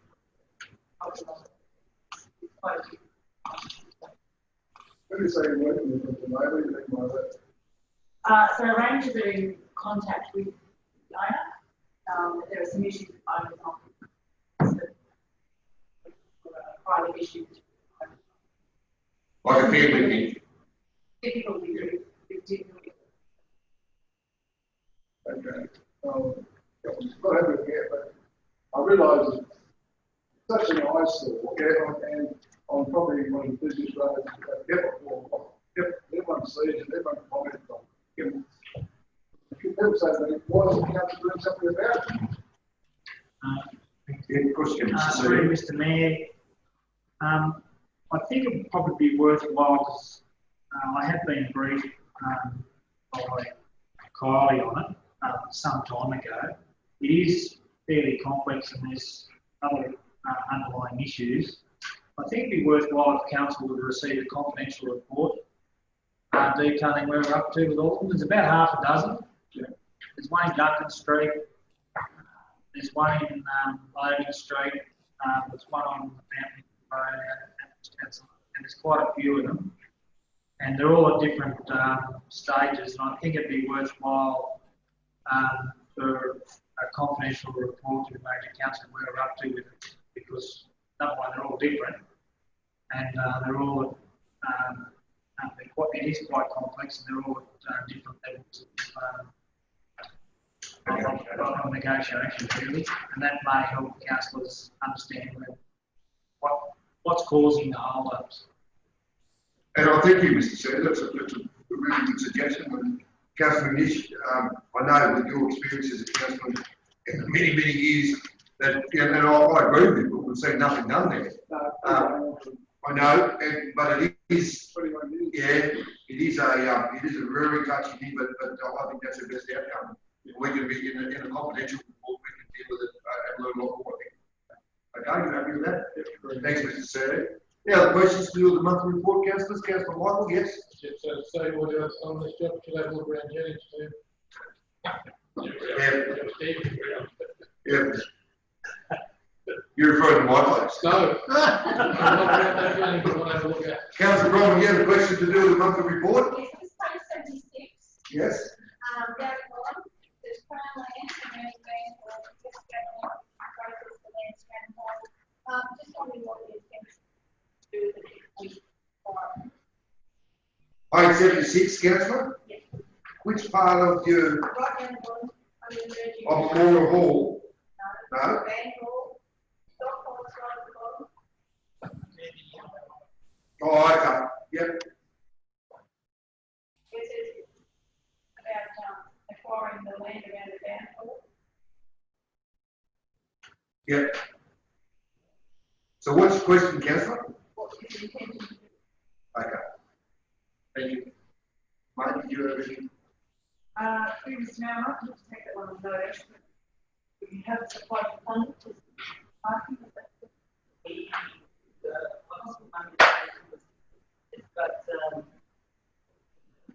Is that just for some clarity? Is that Crown Hospital the Catholic Church on there? No. Okay. All the doors. You think you have it? Huh? You think you have it? That's all you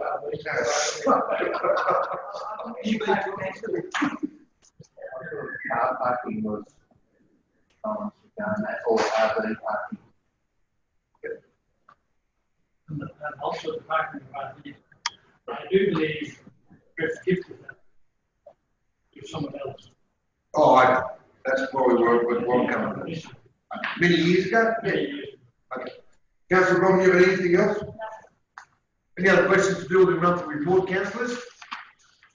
If they're not, all happy to receive a note? Favour, against, carried.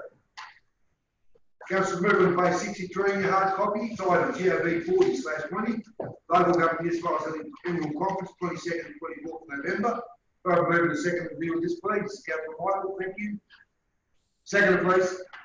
Councillor McNish, thank you. I'll hand over to our CEO. Mr. Mayor, it's pretty self-explanatory. It's the same every year, and council may remember that the policy was adjusted to include the deputy mayor sometime ago. I can't remember when it was, but in the last 12 months last year. Councillor, I just do want to note on page 64 that report to do with our motions. Steve and I always work out the motions we take to speak at these conferences. I know that we sent 3 motions down to Alba, and I'll just flag already that I wanted to do the cool burning one to take to the state conference, which was going to Alba anyway, so I hope you're all happy with that. But there is a time frame there to come back to the council with those motions. So I'm just giving you a heads up there. Well, that's no problem. Yes, Mr. Chair. And through Mr. Mayor, and I spoke to the Mayor and Deputy Mayor yesterday about, I haven't worked out exactly how to do it yet, but about the idea of getting local government New South Wales to assist in some way the investigation, design and implementation of group apprentice training schemes that will help local government get mechanics, horticultural people and anyone else doing a trade. At the moment, the scale of an individual council, except the very large ones, prohibits in a lot of instances apprentices getting a wide range of experience during their 4 years. And if, for example, New England and Northern England had a group apprentice training scheme similar to the Riverina group apprentice training scheme, we would be able to hire apprentices off that training scheme, give them experience in local government. And our mechanical workshop's completely different to someone, for example, running a different sort of mechanical business, and they'd get the variety of experience.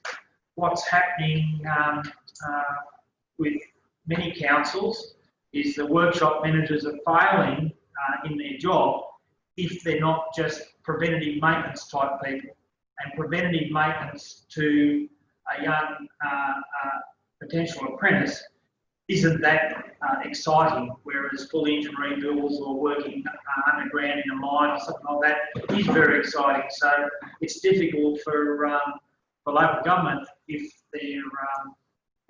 their workshops are operating 100% effectively with the fix before failure principle to be completely attractive. So I intend putting a report to council with a motion to go to that in relation to group apprentice training schemes of some sort, yet to be determined. I better determine it pretty quick. And I think it's a good one to and totally up to the council to do with an we keep driving that forward, council. Mr. Sir, Councillor Berry, yes. A question to you, Terry, with your scheme there, do you envisage using private enterprise apprentices as well? Absolutely, Councillor Berry. The idea would be that the group employs the apprentice, and someone might put their hand up. For example, Brad might put his hand up in the workshop and say, I'd like a third-year mechanic, and I want to hire them for 6 months. And someone around the corner in the Jungle Estate might say, well, I want a third-year apprentice too, and I'll hire them for the next 6 months after council's finished. So they're actually employed by somebody else who pays their workers' comp and insurance and all that stuff, and all council receives an invoice once a month for those services. And they're professional, the people that are in the group apprentice training scheme, their professional development is looked after by those people, so that by the time they get to the end of the 4 years, they've got the right and various experience. It builds a business pretty well. I think it's right. The other thing is, Mr. Mayor, that motions, the one I put up about, I think we sent to Al or something. Yeah. Can that one go? Yeah, I would. Yeah. I'd have to know anything about we ain't spoken about guest state councillor. And if they're relevant to go to the state conference, they should be, and I couldn't remember what yours was. Yeah, it was about agriculture with research. And that's right, DPI. Yeah. That's right. Okay, councillor, the reports there, all in favour? Yes, carried. Councillor, we move on to page 66. And I welcome Erica. It's item 10. Excuse me, Chairman. 21/20.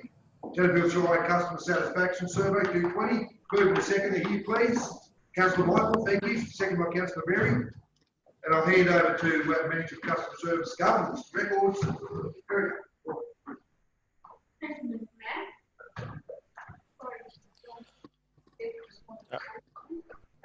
Excuse me, Mr. Chairman, I might excuse myself from the rest of the meeting Sorry, Jeff, I thought you'd gone long before this.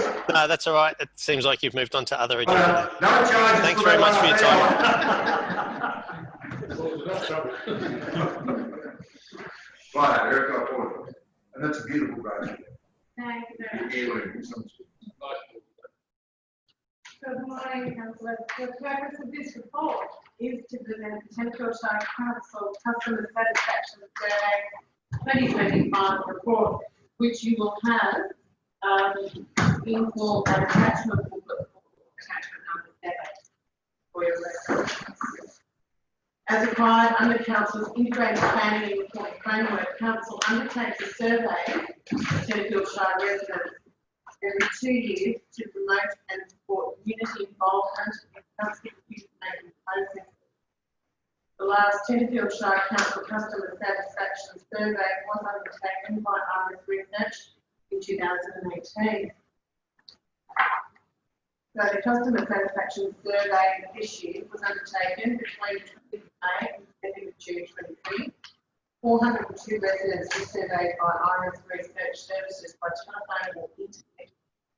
Format of the survey followed the framework of Council's current community strategic plan, with questions targeted to elicit responses to our community, our economy, our environment, our leadership, and our transport. In summary, 43% of residents are satisfied overall with the services and facilities provided by Council. The average overall satisfaction rating is 3.31 out of 5. This is a medium level satisfaction score and is in line with the results from 2018, which came in at 3.29. So it's a small reduction and not considered significant by the research. 5 of 25 services recorded statistically significant improvement in average satisfaction, including all services related to maintenance. 2 services, water supply and sewage services, reported declines in average satisfaction. So now over to the question. Questions, Eric, to do the report? Councillor McKish, yes? Yeah, Mr. Mayor, there is no reflection on you. I think it's the biggest waste of money I've ever seen. Paul talked about, we're going to save 15, 20,000 a year. Lots and lots of figures, bulked up, like every page is filled up. But in reality, has anything changed, of course, for this survey? Can I ask you that? So through you, Mr. Mayor, the reasoning around surveying our residents in this every 2 years is that it's a sample and it's a random sample. So whereas throughout the rest of those 2 years, you will have residents and interest groups coming to council to promote or put forward what they would like done with services or what they would prefer council spend its money on. This survey is completely random. It captures those people that would not necessarily be the loudest voice down in the main street. And that's the difference. We also have a requirement to engage with the community under our integrated planning and reporting framework, and that's legislated. So we actually do need to do this. If we didn't do a 2-year survey, I don't know that we would be getting a true sample of people's opinions across the Shire every 2 years. We would certainly get people with very specific points, which would not be getting those random comments from the people who would not normally say. Thanks, Eric. Now, just like I continue, I got a phone call at 6 o'clock at night. I listened to the telephone account. Oh, I'm sorry, we can't get the survey. And then she said, is there anyone else in the house I can talk to? I said, no. But was it half an hour later, 6:30, I got another phone call from the baby. Same question. So I just wondered how flawed this whole process was. Sort of a name of the Liverpool Council, not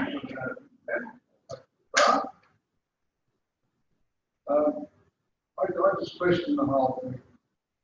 I don't know what my fellow councillors think, but Paul saying, oh, the 15 to start, can't make that 15 or the 20 up, throw money away or something like that. And to be honest, I think, you know, council bashing,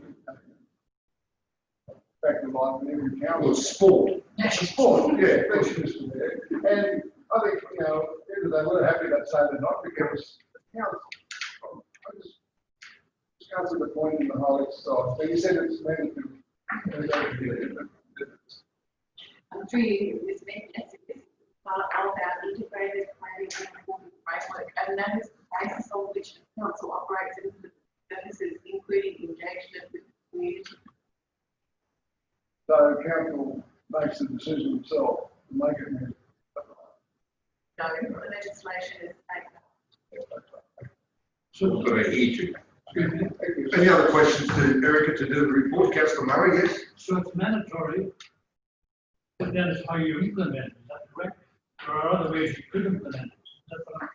So we could go down the track of doing more frequent surveys on a smaller level on service-specific questions. We could set up a different methodology. So yes, Councillor, we could be correct in saying we could do it a different way.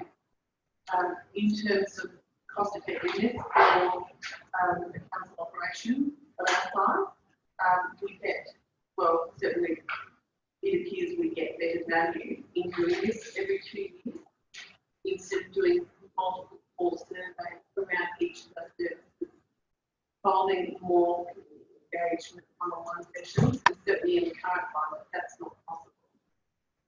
It also allows us to go back over previous reporting.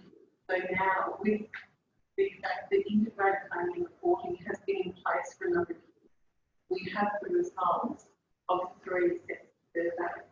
So we can actually determine what types of movements we're seeing in the public's perception and public's experience in how we are delivering, as well as having a look at, are we targeting those areas that they're saying that they feel we're not doing well? Have we actually increased budget today in our infrastructure areas? I think we would expect to see changes in the public response in the next survey of 2 years and the survey after that. Any other questions to Erica to do the report? Councillor Bromley? Thank you. Page 31 with the customer perspectives of council staff internal benchmark. All but one of the categories has been a drop of roughly 0.2 to 0.3 of the mark. And at the same time, we know our staff satisfaction has risen incredibly significantly. I'm just wondering an explanation of that, and I have to support what Councillor Bush said. She's only got 2 calls. I had at least 6 calls over several days, and yet we've only had 402 people were surveyed. Well, there are only 6. Usually, I know Councillor Sawyer had multiple calls. I'm just wondering why we only got 402 respondents out of all our people in the Shire, and yet they've been bombarding all the councillors.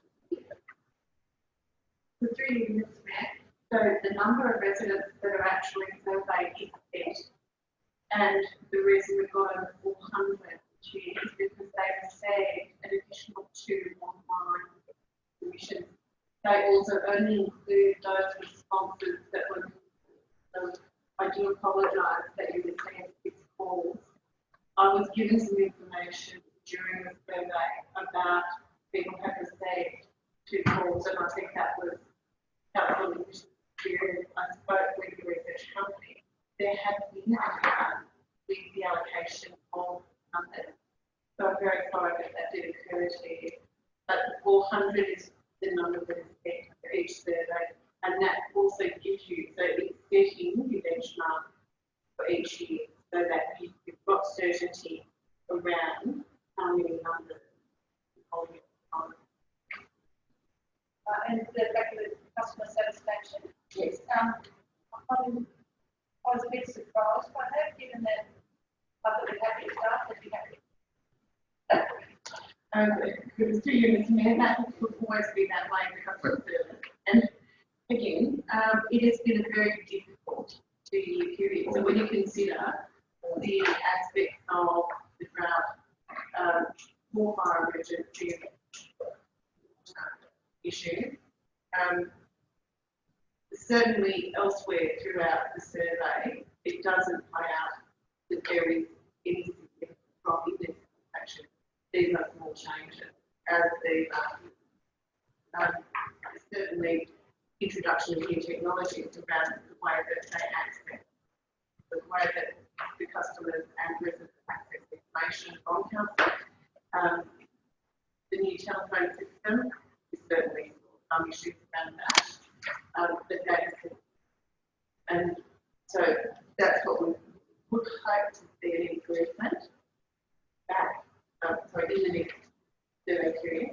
Again, the determining factors around how they're being worked with by council is really determined by what's going on in the Chenfield when it comes to it. That's certainly what I look at, because we have a lot of very concerned children in the last 2 years, particularly before. Any other questions, Terry, to do with the report? Councillor Berry, yes? Just a comment, Mr Mayor. Just a comment. Some of these things reflect what I hear in the community, especially about the customer satisfaction with the council. And one thing I am surprised about is how people perceive roads. I thought that would be a lot higher. Just give me a comment I get, not from you. So I thought the roads would have been a lot higher than what we've been getting in the past. Before we vote, there's one thing I do want to note, which I think is fantastic, and the decision of this council today with the local use or not use price, and how well that's been received. 81% used and actually 61% preferred. So that information is going out there, and I think that's really good. It's all about sharing with the community. That's a big thing. Okay, the reports at councils, all happy to receive a name. Favour? Yes. Thank you, Eric. Page 68, councillors.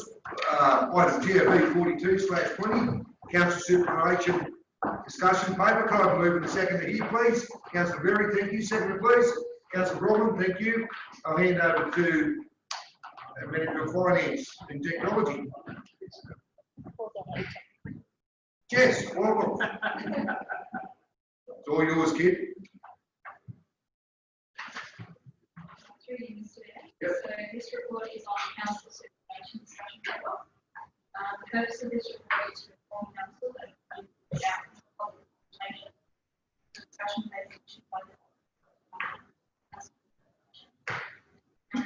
advised which is the options recommendation to the government by the deadline of finance.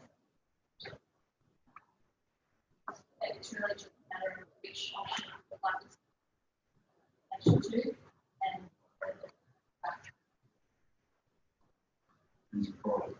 Questions and Jess, councillors, to do with this? No? Yes. I'll go with you, Councillor McNish, I'll go with you, Councillor Berry. Yes? Just looking around the room, most of us are over retirement age anyway. Wait, you I was starting to live here. I agree with that. That's what you're talking about. Most of the big people like us, because we pay ourselves from some sort of pension now, or I guess anyway to me. So we would not be required to have it from council. Well, I choose the option to pay a portion. So you get it fine. So there's an option there to take a portion of your normal payment as super or So it'd be our choice to get. so yeah, there's options A to E. And that's at that 9.5, Councillor McNish, probably soon to raise 12% as it says in the report. Councillor Berry, did you have a question to do with the report? I just wonder if we can put an amendment there instead of superannuation, just pay council extra 10% and 9%, whatever it is. That's not going to fly. Yes, you will. Councillor Broderick. More a comment. Separate comment. I'm just really surprised by the minister's comment that one of the contributing factors chairing women is that lack of superannuation. Yeah, I agree, Councillor. I cannot believe that anyone looking to represent the community goes, oh, I wonder what the super is. Yeah. I mean, I know when I stood for council, I didn't even know what the pay was. So, and on that fact, and it's probably, Councillor Berry, I'm for maintaining the status quo, certainly against B, I think we could pay insufficient about 5 million pay, they won't lose any more students, may never be parliament. Yes, I'm happy with that's, but I think it's just insulting comment that there's not be. And Councillor Broderick, I do agree because Minister Hancock and been a former councillor and me, I think.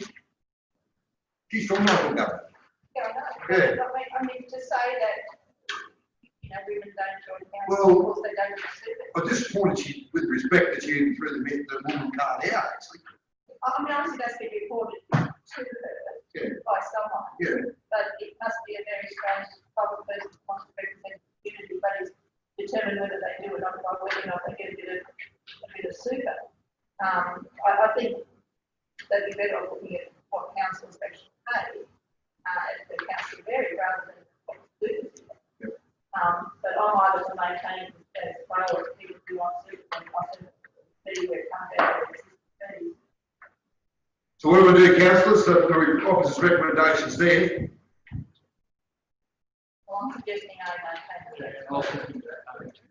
Right. Just, Mr. Mayor. Yes, of course you can, Councillor Rogan. I apologise. Thank you. I just didn't know whether you could explain. No, you're right.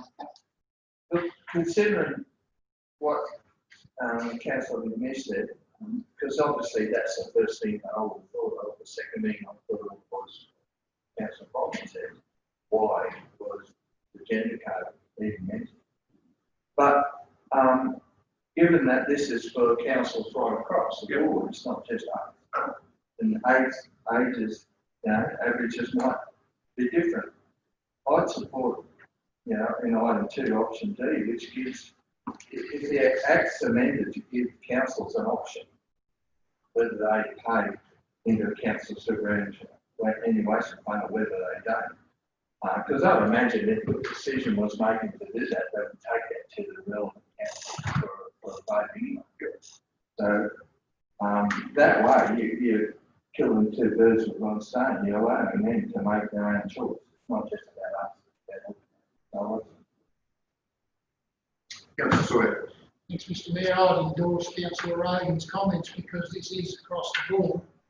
And I can guarantee you that larger councils that are on much bigger salaries for their council work would be voting for superannuation to be paid over and above what their council fees are. If we put forward as our option to D, the council here has the opportunity to make the decision on whether we should pay super over and above, so that takes care of Councillor Petrie, Ronald Petrie's comment that she doesn't want it taken out of our existing pay.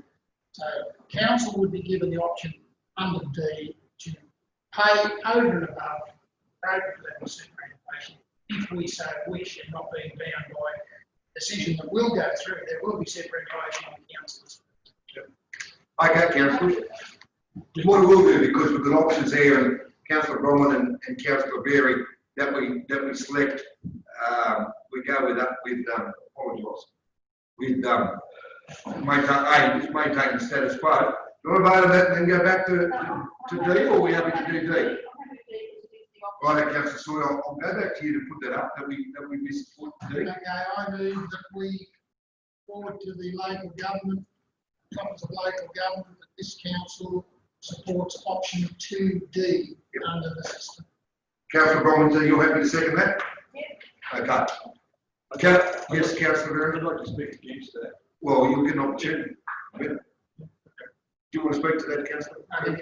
Councillor Brown, you want to speak to it? No, I just endorse councillor, Sorry. Sawyer's comments there, because, for me, it was A or D. Yeah. I mean, there is formula, so I was going to status quo, but part D gives councils the opportunity to decide for themselves, and it would certainly be better than having one of the other options foisted upon us. Councillor Berry, you've indicated that you want to speak against that. Yeah, this is my position. I don't think there should be separate pay on it because all it does is attract people that want to be career politicians. That's my comment about that one. Any other speakers against what we're ahead? Yes, Councillor Paul. I'd just like to clarify what Mr. Councillor Roden's suggestion of the Oh, I apologise, I should have went to you, Councillor Reagan. Look, it's not important to me whether I put it up or not, but I'm happy to. No, I take it on board, Councillor Paul, so I apologise, Councillor Reagan. Just that I was referring to Councillor, I'm sorry, was the second speaker that. Used to the deputy mayor stealing my thunder. I'm happy to withdraw councillor, You want to go on there, I'll do that. I'll do that, I'll put you down as a second, Councillor Reagan. Don't drop me there. All good. Thank you, Noel. Okay, councillors.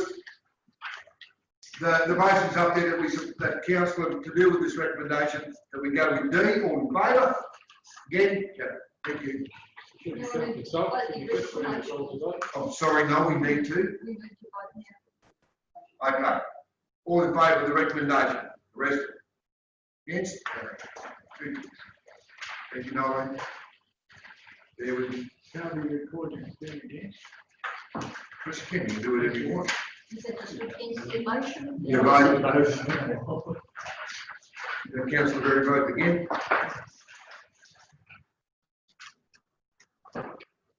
Here from the chest. Right, we're moving to page 86 in hard copy. GOB 43/20. Finance account period for 30th of June. Try to move to the second to deal with this item, please. Councillor Sawyer, thank you. Second, please. Councillor Peters, and I thank you. And once again, I'll hand over to you, Jess. This is finance. 3 parts to the fund. First is the normal finance and cash report. This includes our cash balances and customer investments.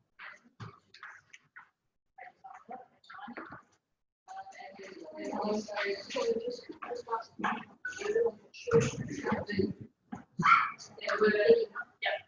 there were 4 water leak concessions for the month of June and value of $2,000.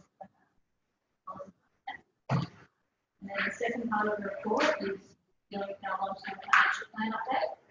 So attached on page 91 to 93, I believe, is the abridged and summarised update of the long-term financial plan. Noting that a further full update will be provided in a subsequent meeting. And then part 3, reduction to the water stand tax fee from 25 per litre to 4 litre. This was discussed in the June ordinary council meeting, the adoption of the operational plan. However, it wasn't voted on. Questions to Jess to do with the report, councillors? There isn't, just a couple of comments before we vote on this. But I mentioned this at our warm up with the deputy mayor and CEO myself to do with our agenda. I really note that the good staff to work councillors to do with their finances at the moment, and as tight as it is. But Paul and Jess, your department, I think you're doing a wonderful job, and a few things that need to comment on. You know that keep it in our mind to do with how important it is to the state government take over the books the way back and come off our books. And the other thing I do want to note, it's always good for council to have plans there, but yet they've got to be funded now. Now, from the finance department, they mentioned about the plans for the pool and maybe a special rates variation for another council one day. It's good, but we always know these things. People talk about it, yeah, with the plans, but it's got to be funded. And that's mentioned in there, and I really commend you and the department, Jess, because that's good stuff that we know that as a council. Reports there, councillors, all in favour? Against, carried. Page 94. Item GOB 44/20, capital expenditure report is the 30th of June. Move the second here, please. Councillor Berry, thank you. Second by Councillor Rogan, and thank you. Jess, do you want to present this? Through you, Mr. Mayor, this is, this is, an attachment to clip 5. These are the details of the current projects.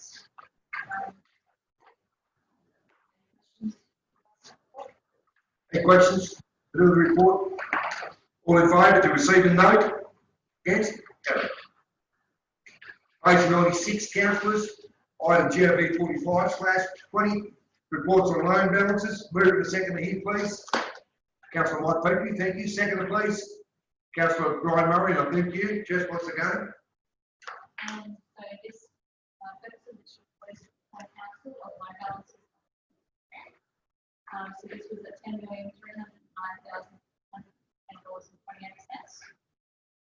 So these payments have been made in accordance with loan agreements. And I'd like to note 2 loans paid for the 2019 financial. One was for the Urban Medical Centre and the other was construction. So increased with loan balances at the end of June. The additional $1 million loan must be out. Commonwealth Bank as per the Questions suggested to the report, councillors? Councillor McNish, yes? Yeah, sorry, just, on the last report, and Paul gave me sort of an answer. Why are we paying so much interest? Now, if I've got year 5, the best I can get is about 0.9 of 1%. And yet some of these are until we paid off, we're paying 7.8, 8.95, 6.4, 7. The reason I was given the last time I asked this question was the cost of refinancing doesn't take a while. But has anyone ever talked about this? Let's refinance it. My way of thinking, we shouldn't be paying any more than 3% a year. When you're talking, you know, 10 million, 1% is a lot of money. Well, I know we are currently looking at other options for future loans, so I'm not sure if they're locked in loans refinance, but we are looking at the options of providing loans, but yeah, that's sort of the process. We do have a number of items that we need to loan. If Paul, you make more money and go and grow by sort of thing, and they just said like 2 or 3% on $10 million.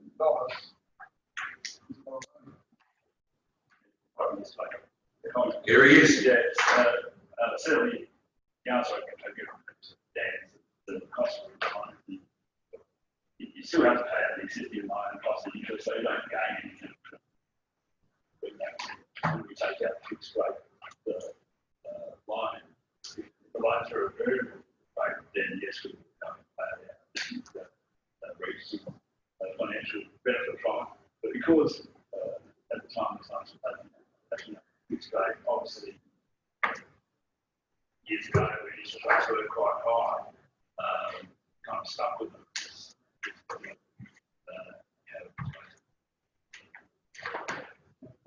Thanks. Any other questions suggested to do with the report? Councillor Rogan, we're going to Councillor Rogan. There's some mention something about T-Cook before it sort of changed to that. I thought. Well, I think with the current credit situation, they don't council. There are other requirements.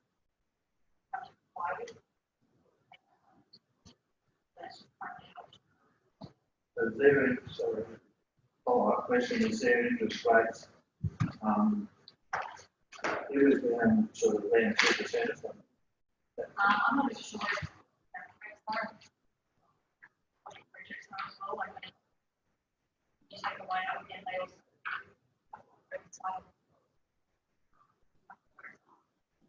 And if I can just be clear, the council, which I'm sure you're aware of, just to remind us all, go back to when we weren't, well, allowing us to see fit for the future, but we didn't qualify for it. Yeah, no, so that's interesting, Mr. Mayor, whether we can actually go through T-Cook or not. So you have a comment there. Through Mr. Mayor, they actually wrote to us offering to lend us money and introducing themselves, introducing the local government business that was named. They had a title. Basically, T Corp's got a person that is designed to liaise with local government, and they wrote to council saying, would you like some money off us? So we're not out in the boondocks anymore, which is really good. And we met the sheriff. Yeah, we met the person. So, I was really happy about that. Councillor Burrow, you've indicated with the question. Yeah, curiosity questions. The monies are borrowed from these particular banks, do they ask for security and lose loans? Basically, basically because of our rates, they take that as a Getting rates on. Any other questions, councillors? The officer's recommendations there, all in favour? Again, carried. Councillors, the addendum. We deal with the addendum, councillors. Can I have a motion to deal with the addendum item? We've done that. So the addendum item is GOB 46/20, the Local Government New South Wales Board of Management Conference, 2020 from 6th to 8th of October. Move in a second to deal with this, please. Councillor Berry, thank you. Second by Councillor Forbes. I thank you. I'll hand over to our Chief Executive. Through Mr. Mayor, currently our water's pretty well under control. I saw this as an opportunity because the overall meter paving, the municipal water is going to be there, and also the overall pit's going to be there at a federal level to basically push the Mulwell Dam. Our emergency backup supply, we've got the telemetry to go to bits and pieces to tidy up. The tender for the water filtration plant's gone out, that's 100% funded. So pretty happy with all of that stuff, but it's nothing like getting straight to the decision making related to the paving to make sure that our thoughts on the Mulwell Dam are still front and centre of her mind, which is the reason that legislative reform went up. Questions to us, Councillor Bronwyn, yes? While we're there, providing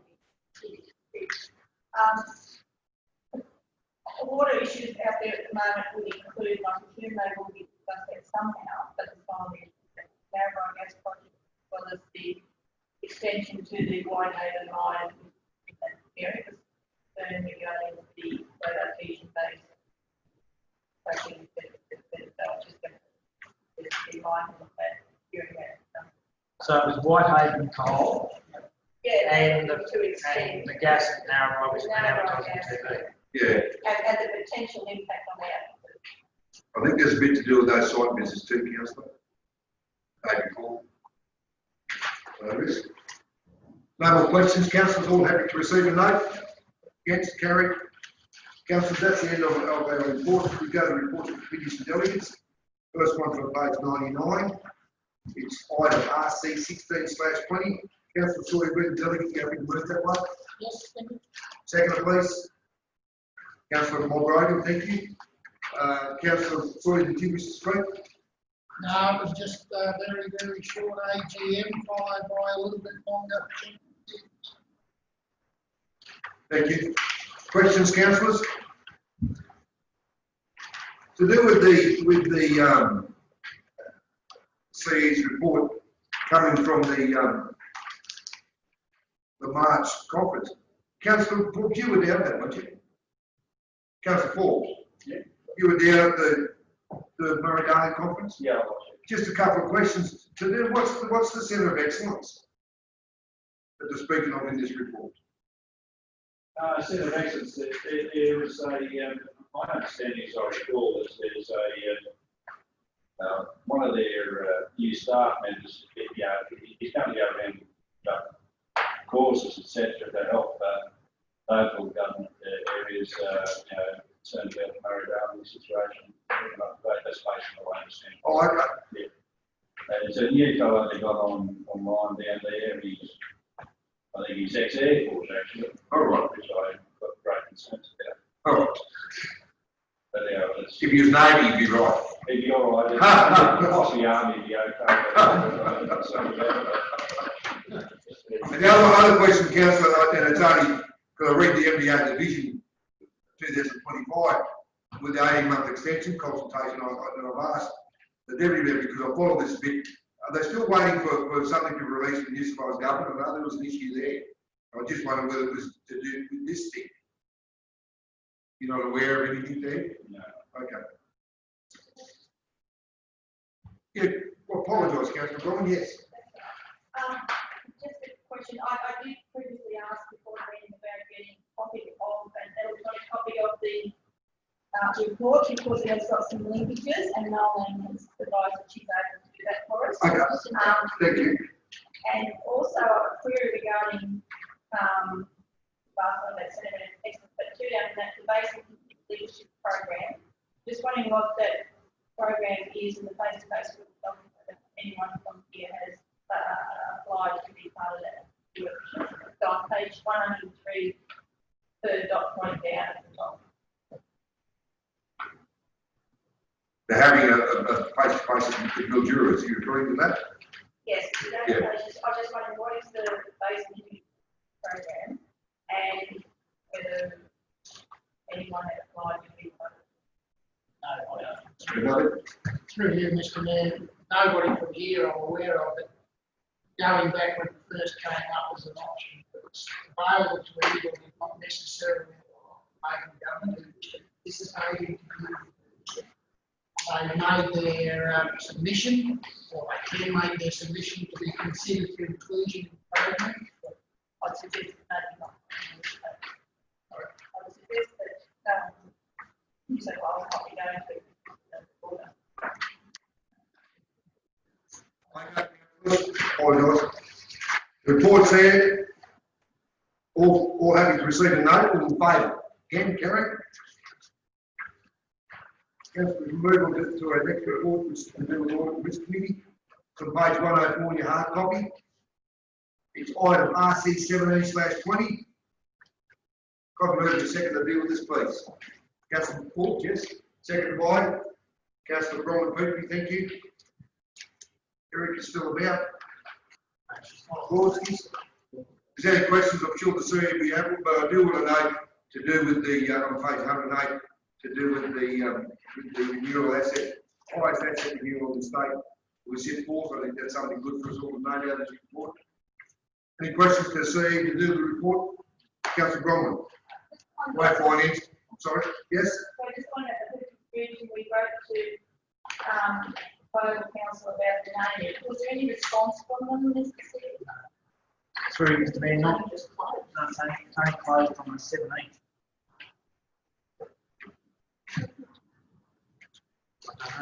Closed on the 17th. Where's that on this report? Audit and risk. Oh, so Yeah, I thought you were confused with Tony. You want to answer the question? Yeah, you did really well. No, it's all good. Forget you said that. Cool, you go about. It's all good. Right, so any other questions to do with the Audit and Risk Committee? No. No? Happy to receive a no. Hence, carried. Now we move on to page 109. RES 6/20, Council Resolution registered for July. So I've moved to the second here, please. Councillor Brian Murray, second by Councillor Berry, and I'll hand over to our CEO. Happy to accept questions by exception. Now, he's already answered your question, Councillor Brian. No. I reckon I should get 10 points. I start calling Mr. Mayor. Okay. Any other questions to do with our council resolution? No? Okay. All in favour to receive a no? Against? Carried. Councillors, that comes to the end of our meeting. We just don't go anywhere. There's, I'll close the meeting and Fiona wants to tell us about a bit of money. We'll deal with the corona problem, we'll deal with that. So I'll close the meeting. The meeting is in peace and harmony. I thank you all very much for your attendance. And lunch is ready. So, testing water. We'll go with Gary. We'll go with this. Okay, so this is about a letter of offer to council, a typical